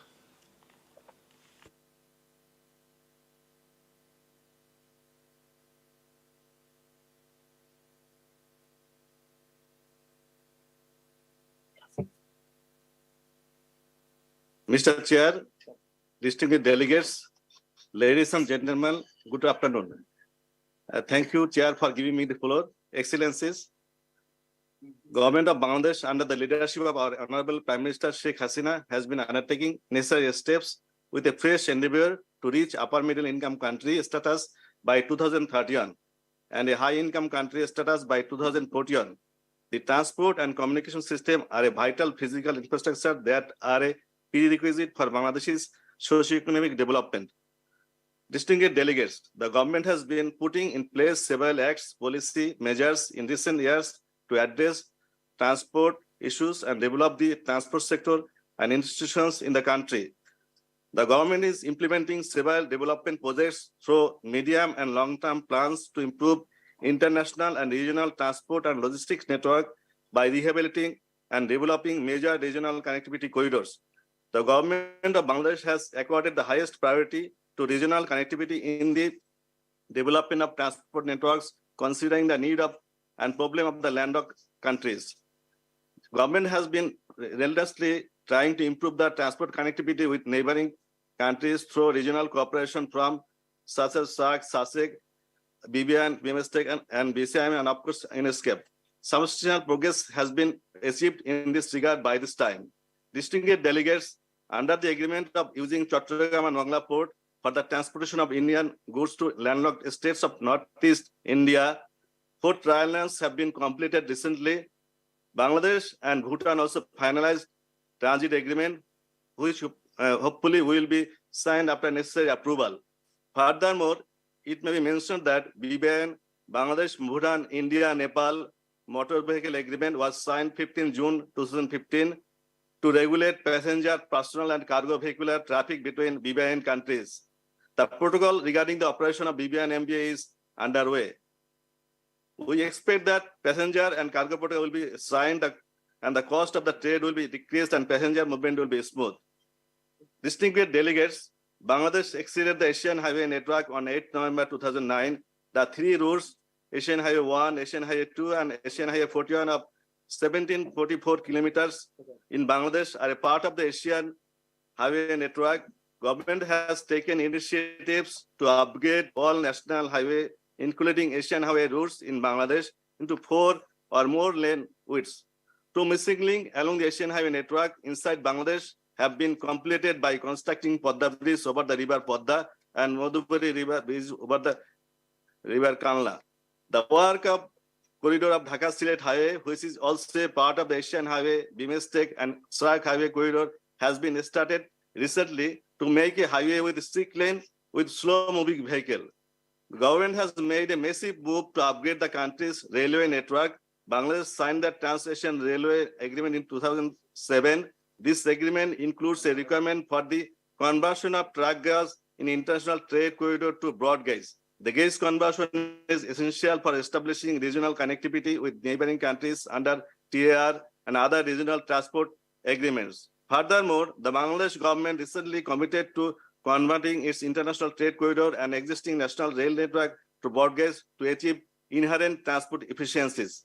There are 8 interchanges with India, of which 5 are already in operation. 3 will be in operation within a short time, and we are planning for 2 more operations. Chattogram Port is the gateway of all export-import Bangladesh, and Mongla Port and Paira Port undertake the agreement export-import. A new commercial deep sea port is being constructed through the development of Matarbari Port project in Matarbari area in the Chattogram division. Government also taken projects for reviving and maintaining 10,000 kilometer all-weather navigable inland waterways. Dear delegates, the governments of Bangladesh as a partner of UN has been working relentlessly to implement UN declared goals and targets to reduce worldwide poverty, ensure sustainable development 2050 to 2030. To provide an affordable, inclusive, safe transport system in the capital city of Dhaka, hopefully our first metro will operate from December 2022 and BRT will operate from June 2023. Excellencies, ESCAP is continuously supporting us by providing technical assistance, training, organizing capacity building workshops. Recently, we have drafted the National Freight Transport Policy for Bangladesh by ESCAP technical assistance. Hopefully, we will finalize it soon. ESCAP is supporting Chattogram city to enhance the capacity of transport planning using digital technology. We expect that ESCAP will further support us by providing technical assistance to build resilient multimodal transport and logistics networks. I wish the success of the committee meeting. Thank you all. Thank you, Chair. Assalamu alaikum. I thank the distinguished delegate from Bangladesh, and now I give the floor to the distinguished representative of China. 谢谢主席先生。主席先生、女士们、先生们，中方充分肯定亚太交通合作的积极进展，包括达成第4届交通部长会部长宣言和亚太可持续交通运输发展区域行动计划2022到2026年。我们对 ESCAP 秘书处及各成员有效推动高效韧性的区域交通互联互通表示赞赏。中国高度重视交通运输发展。目前，中国国家综合立体交通网主骨架空间格局已基本形成。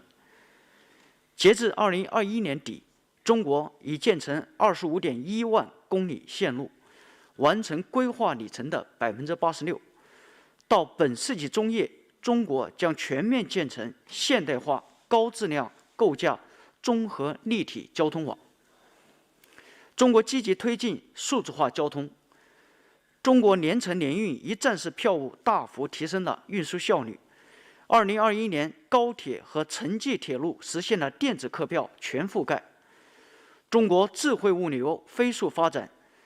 截至2022年6月，全国共有2000多家网络货运企业。中国全面参与交通运输领域的国际合作。以共建“一带一路”为合作平台，中国与19个国家签署了22项国际道路运输便利化协定，与66个国家和地区签署了70多个双边和区域海运协定，与100个国家签订了双边政府间航运协定。2022年前10个月，中欧班列已累计开行1万列。全力保障区域和全球产业链供应链的稳定。中老铁路开通近1周年，截至10月底，老挝段的货物发送率月平均增长率达17%，为老挝破解陆守国的困局，持续深化中联半岛互联互通。今年10月，中国国际可持续交通创新和知识中心在北京成立，这是第2届联合国全球可持续发展交通大会的永久性成果，将大力地促进联合国2030年可持续发展议程的落实。中国将与各方共同落实全球发展倡议，推进交通运输创新与合作，促进区域互联互通。主席先生，当前交通物流是促进经济社会发展的基础。亚太地区需要加强区域合作和一体化，进一步统一技术标准，完善法律框架，协调运输规则与程序，并推动大数据、人工智能等新技术与交通行业深度融合。中方愿与亚太各方共同努力，加强基础设施的硬联通，促进制度规则的软联通，持续提升亚太交通运输和物流网络的效率和韧性，更好地促进疫后复苏和可持续发展。谢谢主席先生。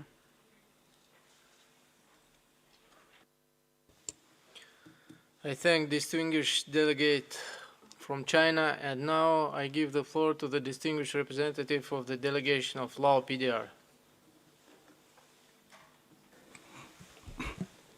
Thank you, Chairman. Distinguished Chair and all participation, ladies and gentlemen in this room and online, it is great pleasure for me to, on behalf of Department of Railway, Ministry of Public Work and Transport, Lao PDR, to join the agenda item 3. As major issues, transport efficient and resilient transport and logistic network and mobility for economic growth. I would like to thank ESCAP for the invite and support to giving this opportunity to speak about the intergovernmental agreement on Asian highway railway network and Trans-Asian Railway Network and dry port and describe issues related to sustainable and resilient maritime connectivity and inter-regional connectivity. Distinguished delegate, to point out about the Trans-Asian Railway Network, of course, the Lao-China Railway are in focus to be discussed topic along other development, where the opening of our railway in December 2021 was a significant advance for Laos that provides a sensible international transport among the member states of Association of Southeast Asian Nations and beyond. The railway line not only linked the Asian Railway Network with railway corridor along the Trans-Asian Railway Network, but it is also opening the new prospect for international railway transport for our country. It can be seen largely that it increased the Lao economy and improved people's life that living along the railway line, especially not only fulfill the Lao government strategy, turning the country from a landlocked to a land-linked country. A small private sector to the big investment also gain benefit. Thus, Lao PDR has put effort and incorporated on multimodal domestic development together with regional connectivity development, with the vision that the country can become an inland transit route for countries in the regional to use as a trade and communication hub among them. Moreover, even during the pandemic period, we still have carried out by study on the road access to rail line, dry port, and rail project, with especially connecting Lao Thailand, Lao Vietnam, and Cambodia in the future. Where those projects are essential part of the government strategy and plan to capture the potential economic benefit of the infrastructure in the world. To this step, change in regional development, there are still a number of challenges to fully achieve the goal, such as the lack of funding, regulation, transport agreement, and regional framework, business operation, and technical know-how and experience. Therefore, we look forward for regional cooperation and experience share, which is significantly important in my view, and together with assistance from an international organization, especially ESCAP, and its member states to make this move of this development to be sustainable, efficient, and resilient. Thank you for your attention. I thank the distinguished delegate from Lao PDR, and now I give the floor to the distinguished representative of the Republic of Korea. Honorable representatives of each country, experts, speakers, and moderators, excellencies, ladies and gentlemen. It is indeed an honor to participate in the 7th session of the Committee on Transport. Let me first thank the UN ESCAP for organizing this timely committee. It is significant, along with other maritime countries, that inter-regional and maritime connectivity is newly selected as one of the 7 thematic working areas of the new Regional Action Program. The Republic of Korea has cooperated with ESCAP member countries in all directions to achieve sustainable development goals in the shipbuilding, maritime, and port sector, and is proud of its contribution not only through financial support, but also through in-kind service to the Sustainable Transport Development Project developed by Transport Division. We recognize that Transport Division provide analytical works, capacity building, and technical assistance to respond to various challenges facing member states, such as lack of investment resources, connectivity gap, technology and digital divide, human resource shortage, and lack of integrated governance. However, it is also pointed out that the current achievements of individual projects and the approaches of sub-regions or individual countries have limitations in addressing the current issues of the entire UN ESCAP region.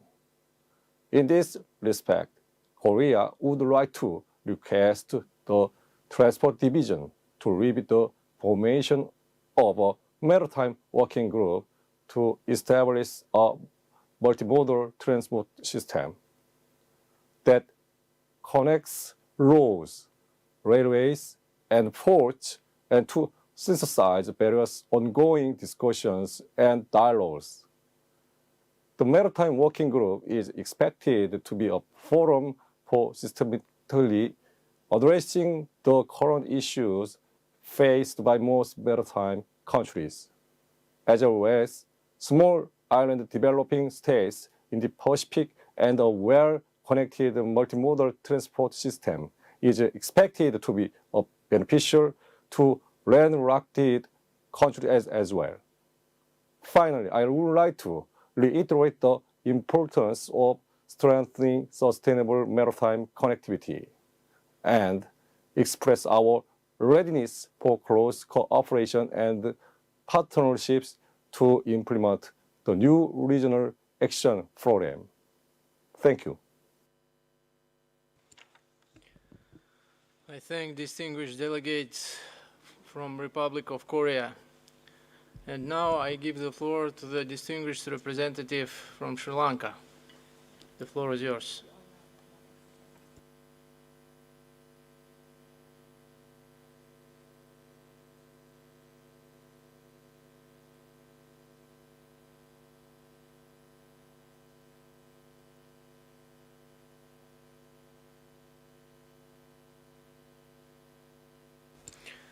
I think we have some technical problems. And next, I give the floor to the distinguished representative from Russian Federation. Спасибо большое, господин председатель. Спасибо за возможность высказаться по транспортно-логистическим сетям и поделиться опытом по инфраструктурным, правовым и технологическим событиям в этой сфере, происходящим в нашей стране.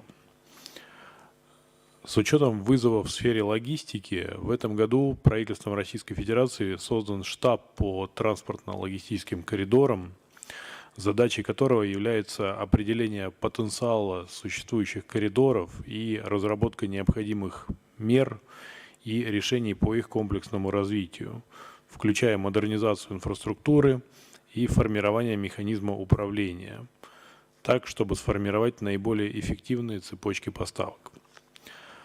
Основными артериями восточного коридора, традиционного маршрута Восток-Запад, является Транссибирская железнодорожная магистраль и Байкал-Амурская магистраль.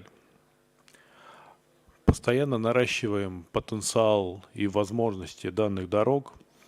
В этом году по железной дороге в восточном направлении должно быть вывезено 158 миллионов грузов. В следующем году 173 миллиона грузов. И в 2024 году 180 миллионов грузов. Это показывает постоянный рост и планы по развитию инфраструктуры в соответствующем направлении. Одновременно наращиваем возможности морских портов Дальнего Востока. В настоящее время порты Дальнего Востока могут перерабатывать 290 миллионов грузов в год. До 2025 года предполагаем увеличить эту цифру еще на 60 миллионов грузов. 60 миллионов тонн, и к 2030 году более чем на 100 миллионов тонн. За 9 месяцев 2022 года объем перевозок через морские порты Дальнего Востока уже составил более 169 миллионов тонн, и в сравнении с аналогичным периодом 2021 года отмечаем увеличение соответствующих перевозок. Ведем работу по формированию сети транспортно-логистических центров. Подготовлен проект создания 29 опорных центров, из которых 18 уже введены в эксплуатацию, остальные находятся либо на этапе строительства, либо на этапе проектных изысканий. Проект данных логистических центров реализуется за счет частных инвесторов, что очень важно, поскольку это без привлечения бюджетного финансирования. Это показывает эффективность бизнес-модели. Мировой тренд развития транспортной инфраструктуры – это использование цифровых сервисов для оказания логистических услуг. Высокие технологии повышают качество услуг, способствуют развитию бесшовных внутренних и международных перевозок, обеспечивают их надежность, бесперебойность и безопасность. В настоящее время реализуем проект технического содействия ESCAP по цифровизации железнодорожного транспорта. Хотели бы вновь поблагодарить за проведенное мероприятие 2 ноября в виде экспертной встречи в рамках данного проекта, которая позволила обменяться мнениями странам Северной и Центральной Азии по соответствующей тематике. Цифровизация транспорта является одной из приоритетных тем для Евразийского экономического союза. В апреле 2022 года странами Союза было подписано соглашение об применении в ЕАЭС навигационных пломб для отслеживания перевозок. Аналогичные пломбы, электронные навигационные пломбы на основе спутниковой системы ГЛОНАСС применяются для отслеживания транзитных грузов в Российской Федерации с 2020 года. В этом году у российских грузоперевозчиков появилась возможность формирования электронных транспортных накладных. И начала работу государственная информационная система электронных перевозочных документов. Дан старт использованию на дорогах беспилотных транспортных средств. В октябре 2022 года правительство Российской Федерации приняло решение о проведении. В августе 2022 года правительством Российской Федерации утвержден план его развития на период до 2035 года. Ключевым элементом инфраструктуры Северного морского пути является ледокольное обслуживание. Сейчас для проводки судов в акватории СМП задействовано 6 атомных ледоколов. До 2030 года планируется строительство еще 2 атомных ледоколов, один из которых, Якутия, вчера был спущен на воду в Санкт-Петербурге. Коллеги, деятельность Российской Федерации нацелена на выстраивание оптимальной структуры транспортно-логистических маршрутов, создание коммерчески привлекательных, безопасных и надежных цепей поставок, которые обеспечат торгово-экономические связи между странами Азиатско-Тихоокеанского региона в направлениях восток-запад и север-юг. В этой связи хотели бы пригласить коллег на организуемый круглый стол в пятницу в 12 часов. Темой круглого стола анонсировано коридор север-юг, возможности и вызовы.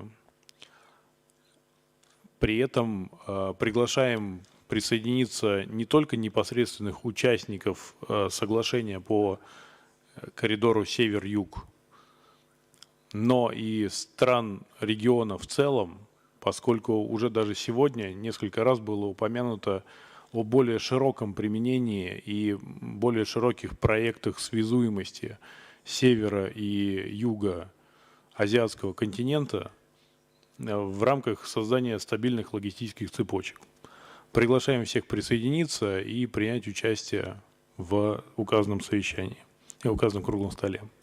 Также хотел бы передать слово для дополнительных комментариев коллеги.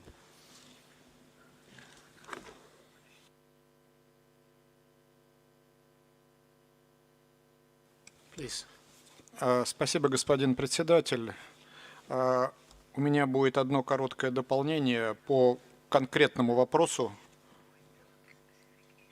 Хотел бы привлечь внимание уважаемых участников совещания к документу, который называется «Руководящие принципы по устойчивым грузовым перевозкам в АТР». Это приложение к документу ESCAP /CTR 2022-3. Еще раз повторяю, речь идет о проекте руководящих принципов по устойчивым грузовым перевозкам в АТР.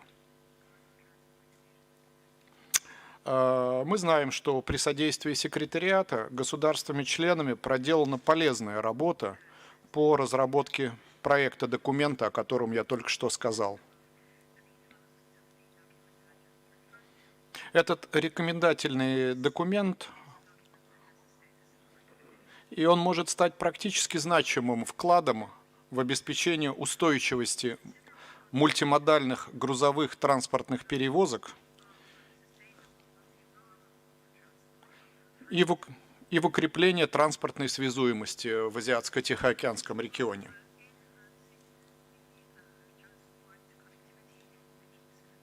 Мы в целом разделяем идеи, содержащиеся в проекте. В целом. При этом у нас есть соображения по, так сказать, тонкой доводке этих принципов.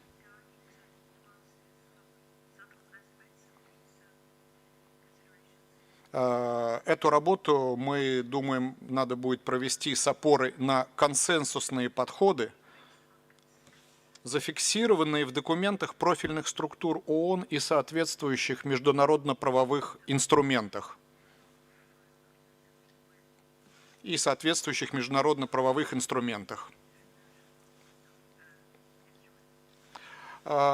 Мы, когда придет время в пятницу, мы готовы одобрить в принципе базовые положения предлагаемых принципов. Подчеркиваю, в принципе, базовые положения предлагаемых руководящих принципов.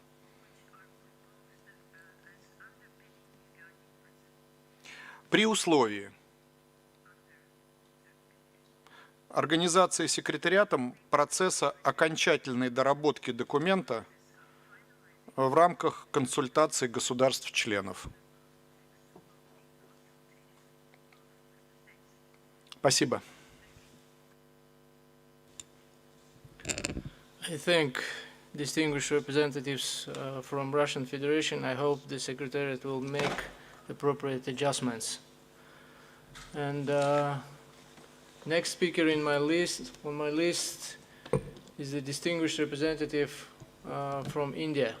Please, the floor is yours. Mr. Chair, Excellencies, and distinguished delegates, India has launched a National Logistic Policy 2022, focusing on key areas such as processing reengineering, digitization, and multimodal transport. The policy aims logistics costs to be cut by half by 2030, and by reducing the cost of logistics from 14 to 18% of the GDP to global best practices of 8%. Government of India has introduced a national master plan for multimodal connectivity called PM Gati Shakti, which incorporates the infrastructure schemes of various ministries and state governments like Bharatmala, Sagarmala, inland waterways, dry/land ports, Udan, etc. Economic zones like textile clusters, pharmaceutical clusters, defense corridors, electronic parks, industrial corridors, fishing clusters, agri-zones are covered under the master plan to improve connectivity and make businesses more competitive. India is implementing the Bharatmala Pariyojana, an umbrella program for the highway sector that focuses on optimizing efficiency of freight and passenger movement across the country by bridging the critical infrastructure gaps. The program is supported by setting up of multimodal logistic parks for logistic movements and intermodal stations for passenger movement, which will enhance the overall connectivity network across the nation. For seamless multimodal movement of goods and people, the data exchange among all mode operators is being brought on Unified Logistic Interface Program, that is ULIP, designed for application programming interface to provide the efficient movement of goods through different modes, reducing logistic costs and time, assisting just-in-time inventory management, and eliminating tedious documentation. This will provide real-time information to all the stakeholders and improve international competitiveness. Open source mobility stack for organizing seamless travel of passengers will also be facilitated. Regional connectivity is an important aspect of India's international initiatives. However, such connectivity must be based on universally recognized international norms, good governance, rule of law, openness, transparency, and equality. They must follow principles, financial responsibility, and must be pursued in a manner that respects sovereignty and territorial integrity. In the light of this position, India has articulated its position on China's Belt and Road Initiative. Any project that infringes the sovereignty and territorial integrity of a nation cannot be accepted. Accordingly, the Commission is requested to recognize this position and refrain from including any reference to the Belt and Road Initiative. India is actively pursuing its effort to rebuild connectivity with the countries in its neighborhood and in the Asia-Pacific. In this context, India has been working on highway projects connecting India to its neighboring countries like India, Myanmar, Thailand, IMT, Trilateral Highway, and Bangladesh, Bhutan, India, Nepal initiative to facilitate passengers, personal and cargo vehicular traffic. These initiatives will reduce costs, promote people-to-people connect, and creating greater opportunity for economic exchanges in key trade routes. Thank you, Chair. I thank distinguished delegate from India, and now I give the floor to distinguished delegate from Iran. You have the floor, sir. Thank you, Mr. Chair, dear delegates, esteemed participants. First of all, let us extend our thanks to ESCAP for all its valuable attempts and plans for developing transport linkages in Asia, especially supporting its members in increasing the efficiency of international freight operation through taking measures for making the international rail corridors connecting Asia and Europe operational and reliable.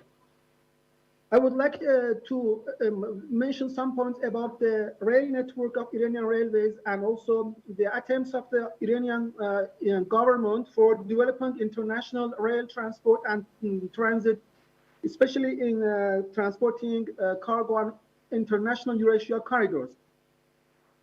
Connecting the rail network of Iranian railways to the rail network of its members and also making the international corridors operational are of the top priorities of the government of Islamic Republic of Iran. Following this policy, presently Iranian railways network is connected to the railway network of CIS countries through Turkmenistan, to Turkey, and also to Pakistan railways, and rail network of Iran has been extended until border with Iraq, and connection of the missing link inside Iraq is seriously followed up so that our railway network to be connected with Iraq network in near future. Moreover, the rail network of Azerbaijan Republic has been extended inside Iran in Astara city, and the construction of the missing link from Astara to Rasht inside Iran, which is one of the missing links of the international north-south corridor, is underway. Furthermore, the railway between Iran and Afghanistan was inaugurated in December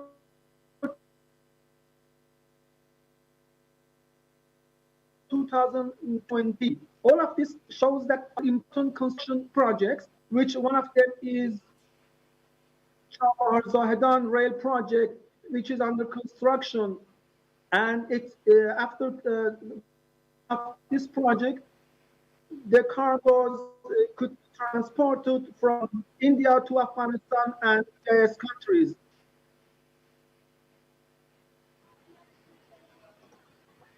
various international corridors cross through Iran in east-west and north-south routes.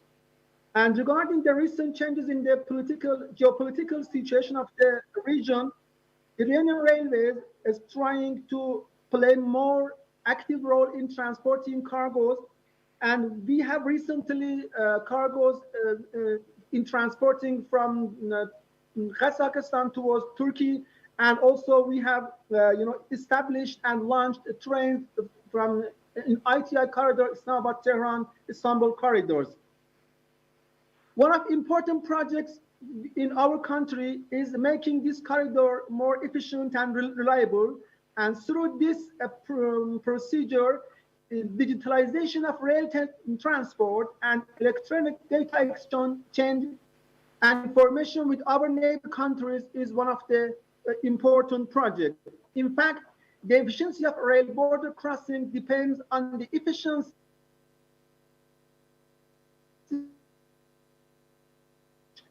speed up the completion of border crossing formalities, therefore it's required more than encouraged. Presently, there's no electronic consignment notes as well as electronic dating with our neighbor countries. So we have already established and started activities for establishing electronic data exchange with our neighbors. In this regard, I should also mention that we have already enjoyed ESCAP support for establishing electronic data exchange between our neighbors. And so ESCAP has conducted a study for making electronic data exchange between Iran and Turkmenistan Railways, which the study has been completed and also submitted for us. And we hope that with the cooperation of Turkmenistan, we will able to apply this study and we will establish connection data electronic exchange with Turkmenistan very soon. And also, I would like also to thank ESCAP Transport Section for doing a study for digitalization of Iranian railways, the results which will be presented during a national workshop in Tehran in December 2022. Regarding the importance of electronic data exchange in international rail transport, and in order to realize establishing electronic data exchange on the Eurasian corridors crossing Iran, the Islamic Republic of Iran proposed for adding a new annex as Annex 3 to the TAR Trans-Asian Rail Agreement, which was welcomed in the 7th biannual meeting of the Working Group on Trans-Asian Railway Network in May 2021. And it was the annex which was proposed was general principles on electronic information exchange data and interchange among railways and between railways and control agencies along the Trans-Asian Railway Network, which was welcomed by the meeting.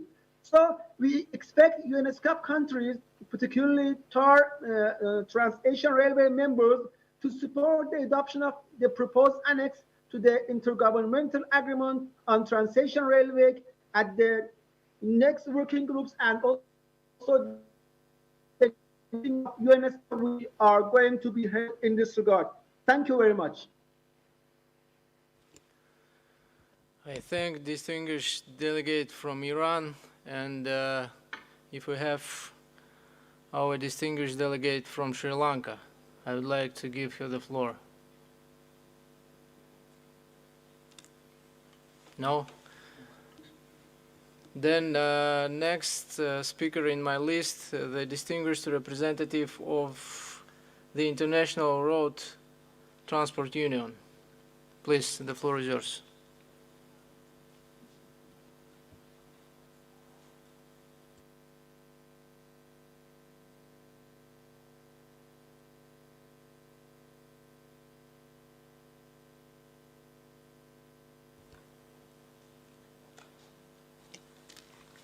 Thank you, Chair. As I had the privilege of expressing myself this morning, I promise to be very, very brief.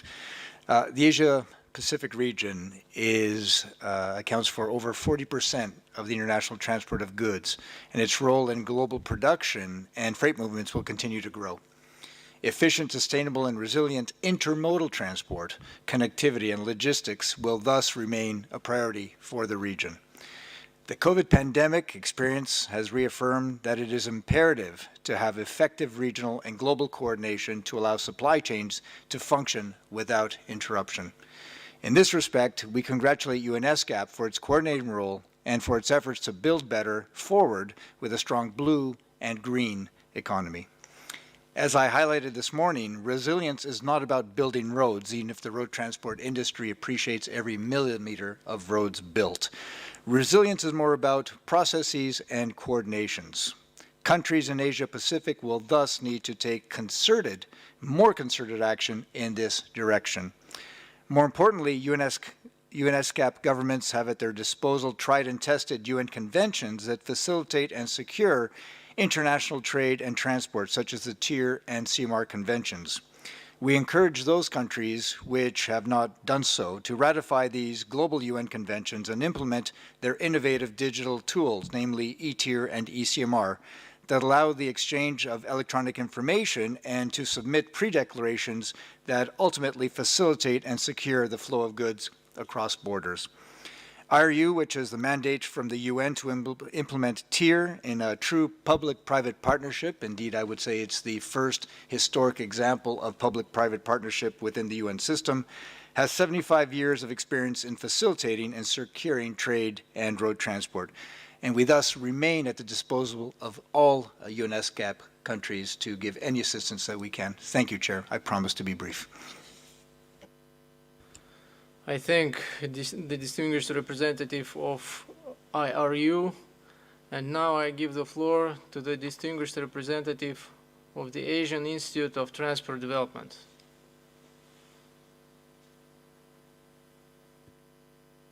Thank you, Chair. Distinguished participant, an efficient logistics sector is extremely important to improve countries' trade competitiveness and resource efficiency. The logistic cost in developing country like India is very high. A reduction in logistic cost by 1% would yield a tremendous amount of saving. For instance, in case of Indian economy, it is estimated $5 billion. And if the logistic costs were brought down to the level of developing country, this would result in 4% reduction in the prices of Indian goods, making them more competitive globally. This underlines the need for taking reform measures to enhance the efficiency of logistics sector. The first step in transforming logistics sector is, I think, the formulation of national logistic policy that should envision an integrated, cost-effective, reliable, and sustainable digitally enabled logistics system. The overarching objective of such a policy would be logistic competitiveness measured in terms of overall logistic cost as percentage of GDP, and well-being measured in terms of affordability and inclusiveness. I would like to emphasize the second objective, as improvement in logistic efficiency may lead to inequalities. This objective, that is well-being measured in terms of affordability and inclusiveness, become important. And to achieve these objectives, I think it is necessary to develop integrated logistics system, which include transport. An integrated multimodal transport system with each transport mode plays its role determined on the basis of comparative resource costs would help in establishing a system which would deliver transport services at minimum cost. This will also moderate its dependence on carbon-based energy and reduce logistic cost and minimize collateral health damages. While when I'm mentioning integrated, I don't only mean integrated of various modes of transport, but integrated with traffic flows and cost. Recently, a study carried out in India has made some calculation of the effects of increasing share of environmental friendly mode. The study concluded that modal shift in improving efficiency of modes result in huge economic and social gains. For example, it has been estimated increasing the rail modal share bring down the carbon dioxide emission as much as 4.3 gigatons in long term, apart from reducing transport and logistic cost. Another area which would like to bring the attention is the capacity building and human resource development. It has been observed that professionals engaged in devising, implementing sectoral plans and policy relating to transport infrastructure do not appreciate their socio-economic objective. These knowledge gap, apart from creating a disconnect between policymaker and professional, act as a constraint in realizing envisaged objectives and developing an optimal intermodal mix that can meet transport costs and minimum to the economy. As a matter of fact, the competitiveness of professionals working in the transport field have to be strengthened considerably. On the part of Asian Institute of Transport Development, we have taken initiative in this regard and organized training courses for transport personnel from Southeast Asian countries, which would assist in development of safe, sustainable transport network. AITD recently, in collaboration with South and Southwest Asia Office of UN ESCAP, organized a regional policy dialogue on transforming logistics sector in July 2022 at AITD campus. The objective of this dialogue was to bring together the stakeholders to facilitate capacity building from country experience and to collect feedbacks from various stakeholders of the logistic country. This was followed by training course, which we have organized for South Asian countries of railway professionals and to share and disseminate the knowledge on the subject. The Institute will be pleased to organize training program in association with UNESCAP in furtherance of the measure that would promote sustainability in all its manifestations. Thank you. Thank you very much, Chair.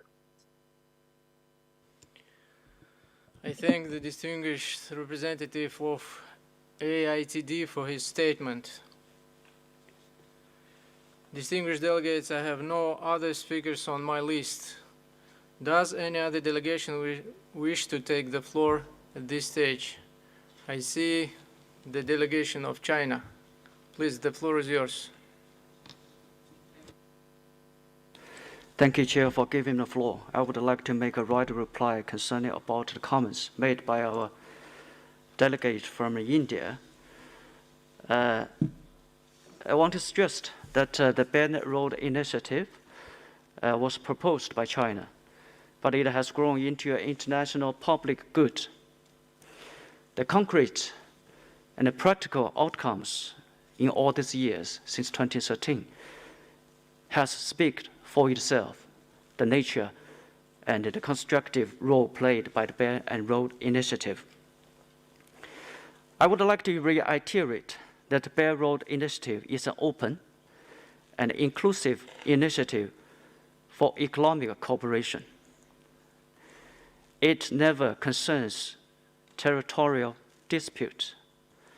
In pursuing Belt and Road Initiative cooperation, China and all the partner countries, international organizations are committed to equality, openness, and transparency, and to business operations centered around enterprises and to market rules and international norms.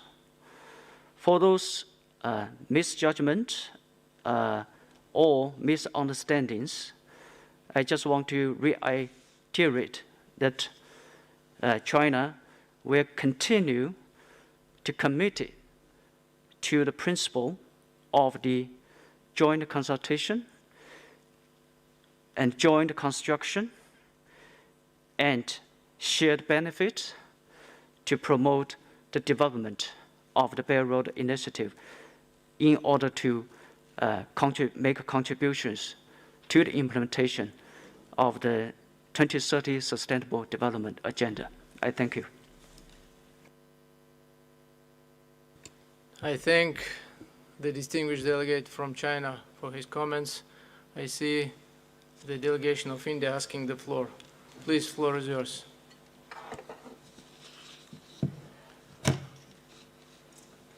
Mr. Chair, India firmly believes that the connectivity project should respect the integrity and sovereignty and territorial integrity of member states and respect international law.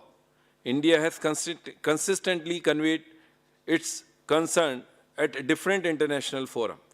Regional connectivity must be based on universally recognized international norms, good governance, rule of law, openness, transparency, and equality. These initiatives must be pursued in a manner that respects sovereignty and territorial integrity. Accordingly, the Commission is again requested to recognize India's position and refrain from including any reference to the Belt and Road Initiative. Thank you. Thanks, Chair. I thank the distinguished delegate from India for his comments. Does any other delegation wish to take the floor? I see none.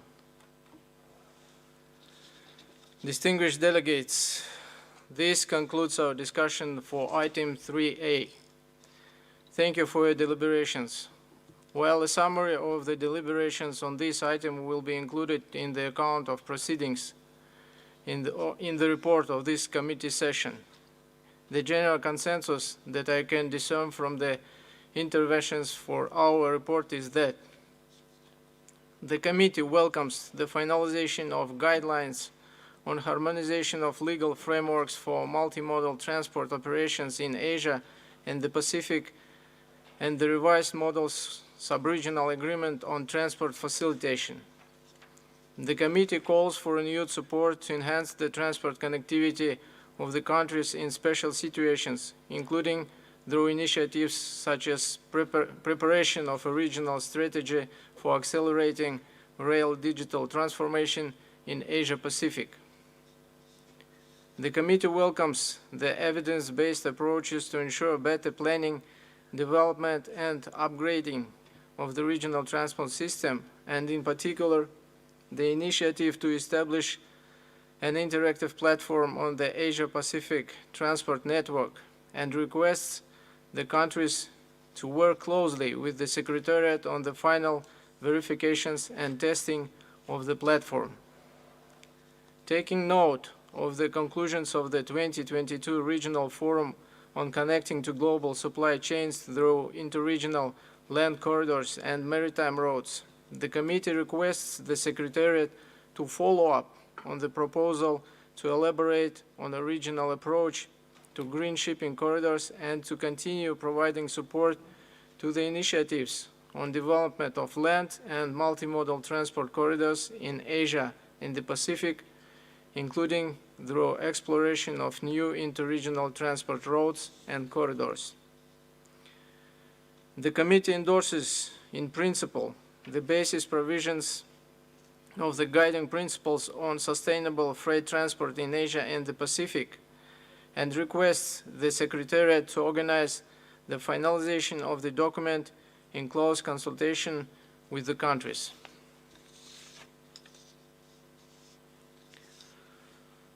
Distinguished delegates, this concludes our discussion for today. It has been a long day, and I wish to express my sincere thanks to all the delegations for their active participation in the deliberations. I wish you all a restful evening and a good night's rest. We shall reconvene tomorrow morning at 10 a.m. sharp in this same room. Thank you very much. The meeting is adjourned.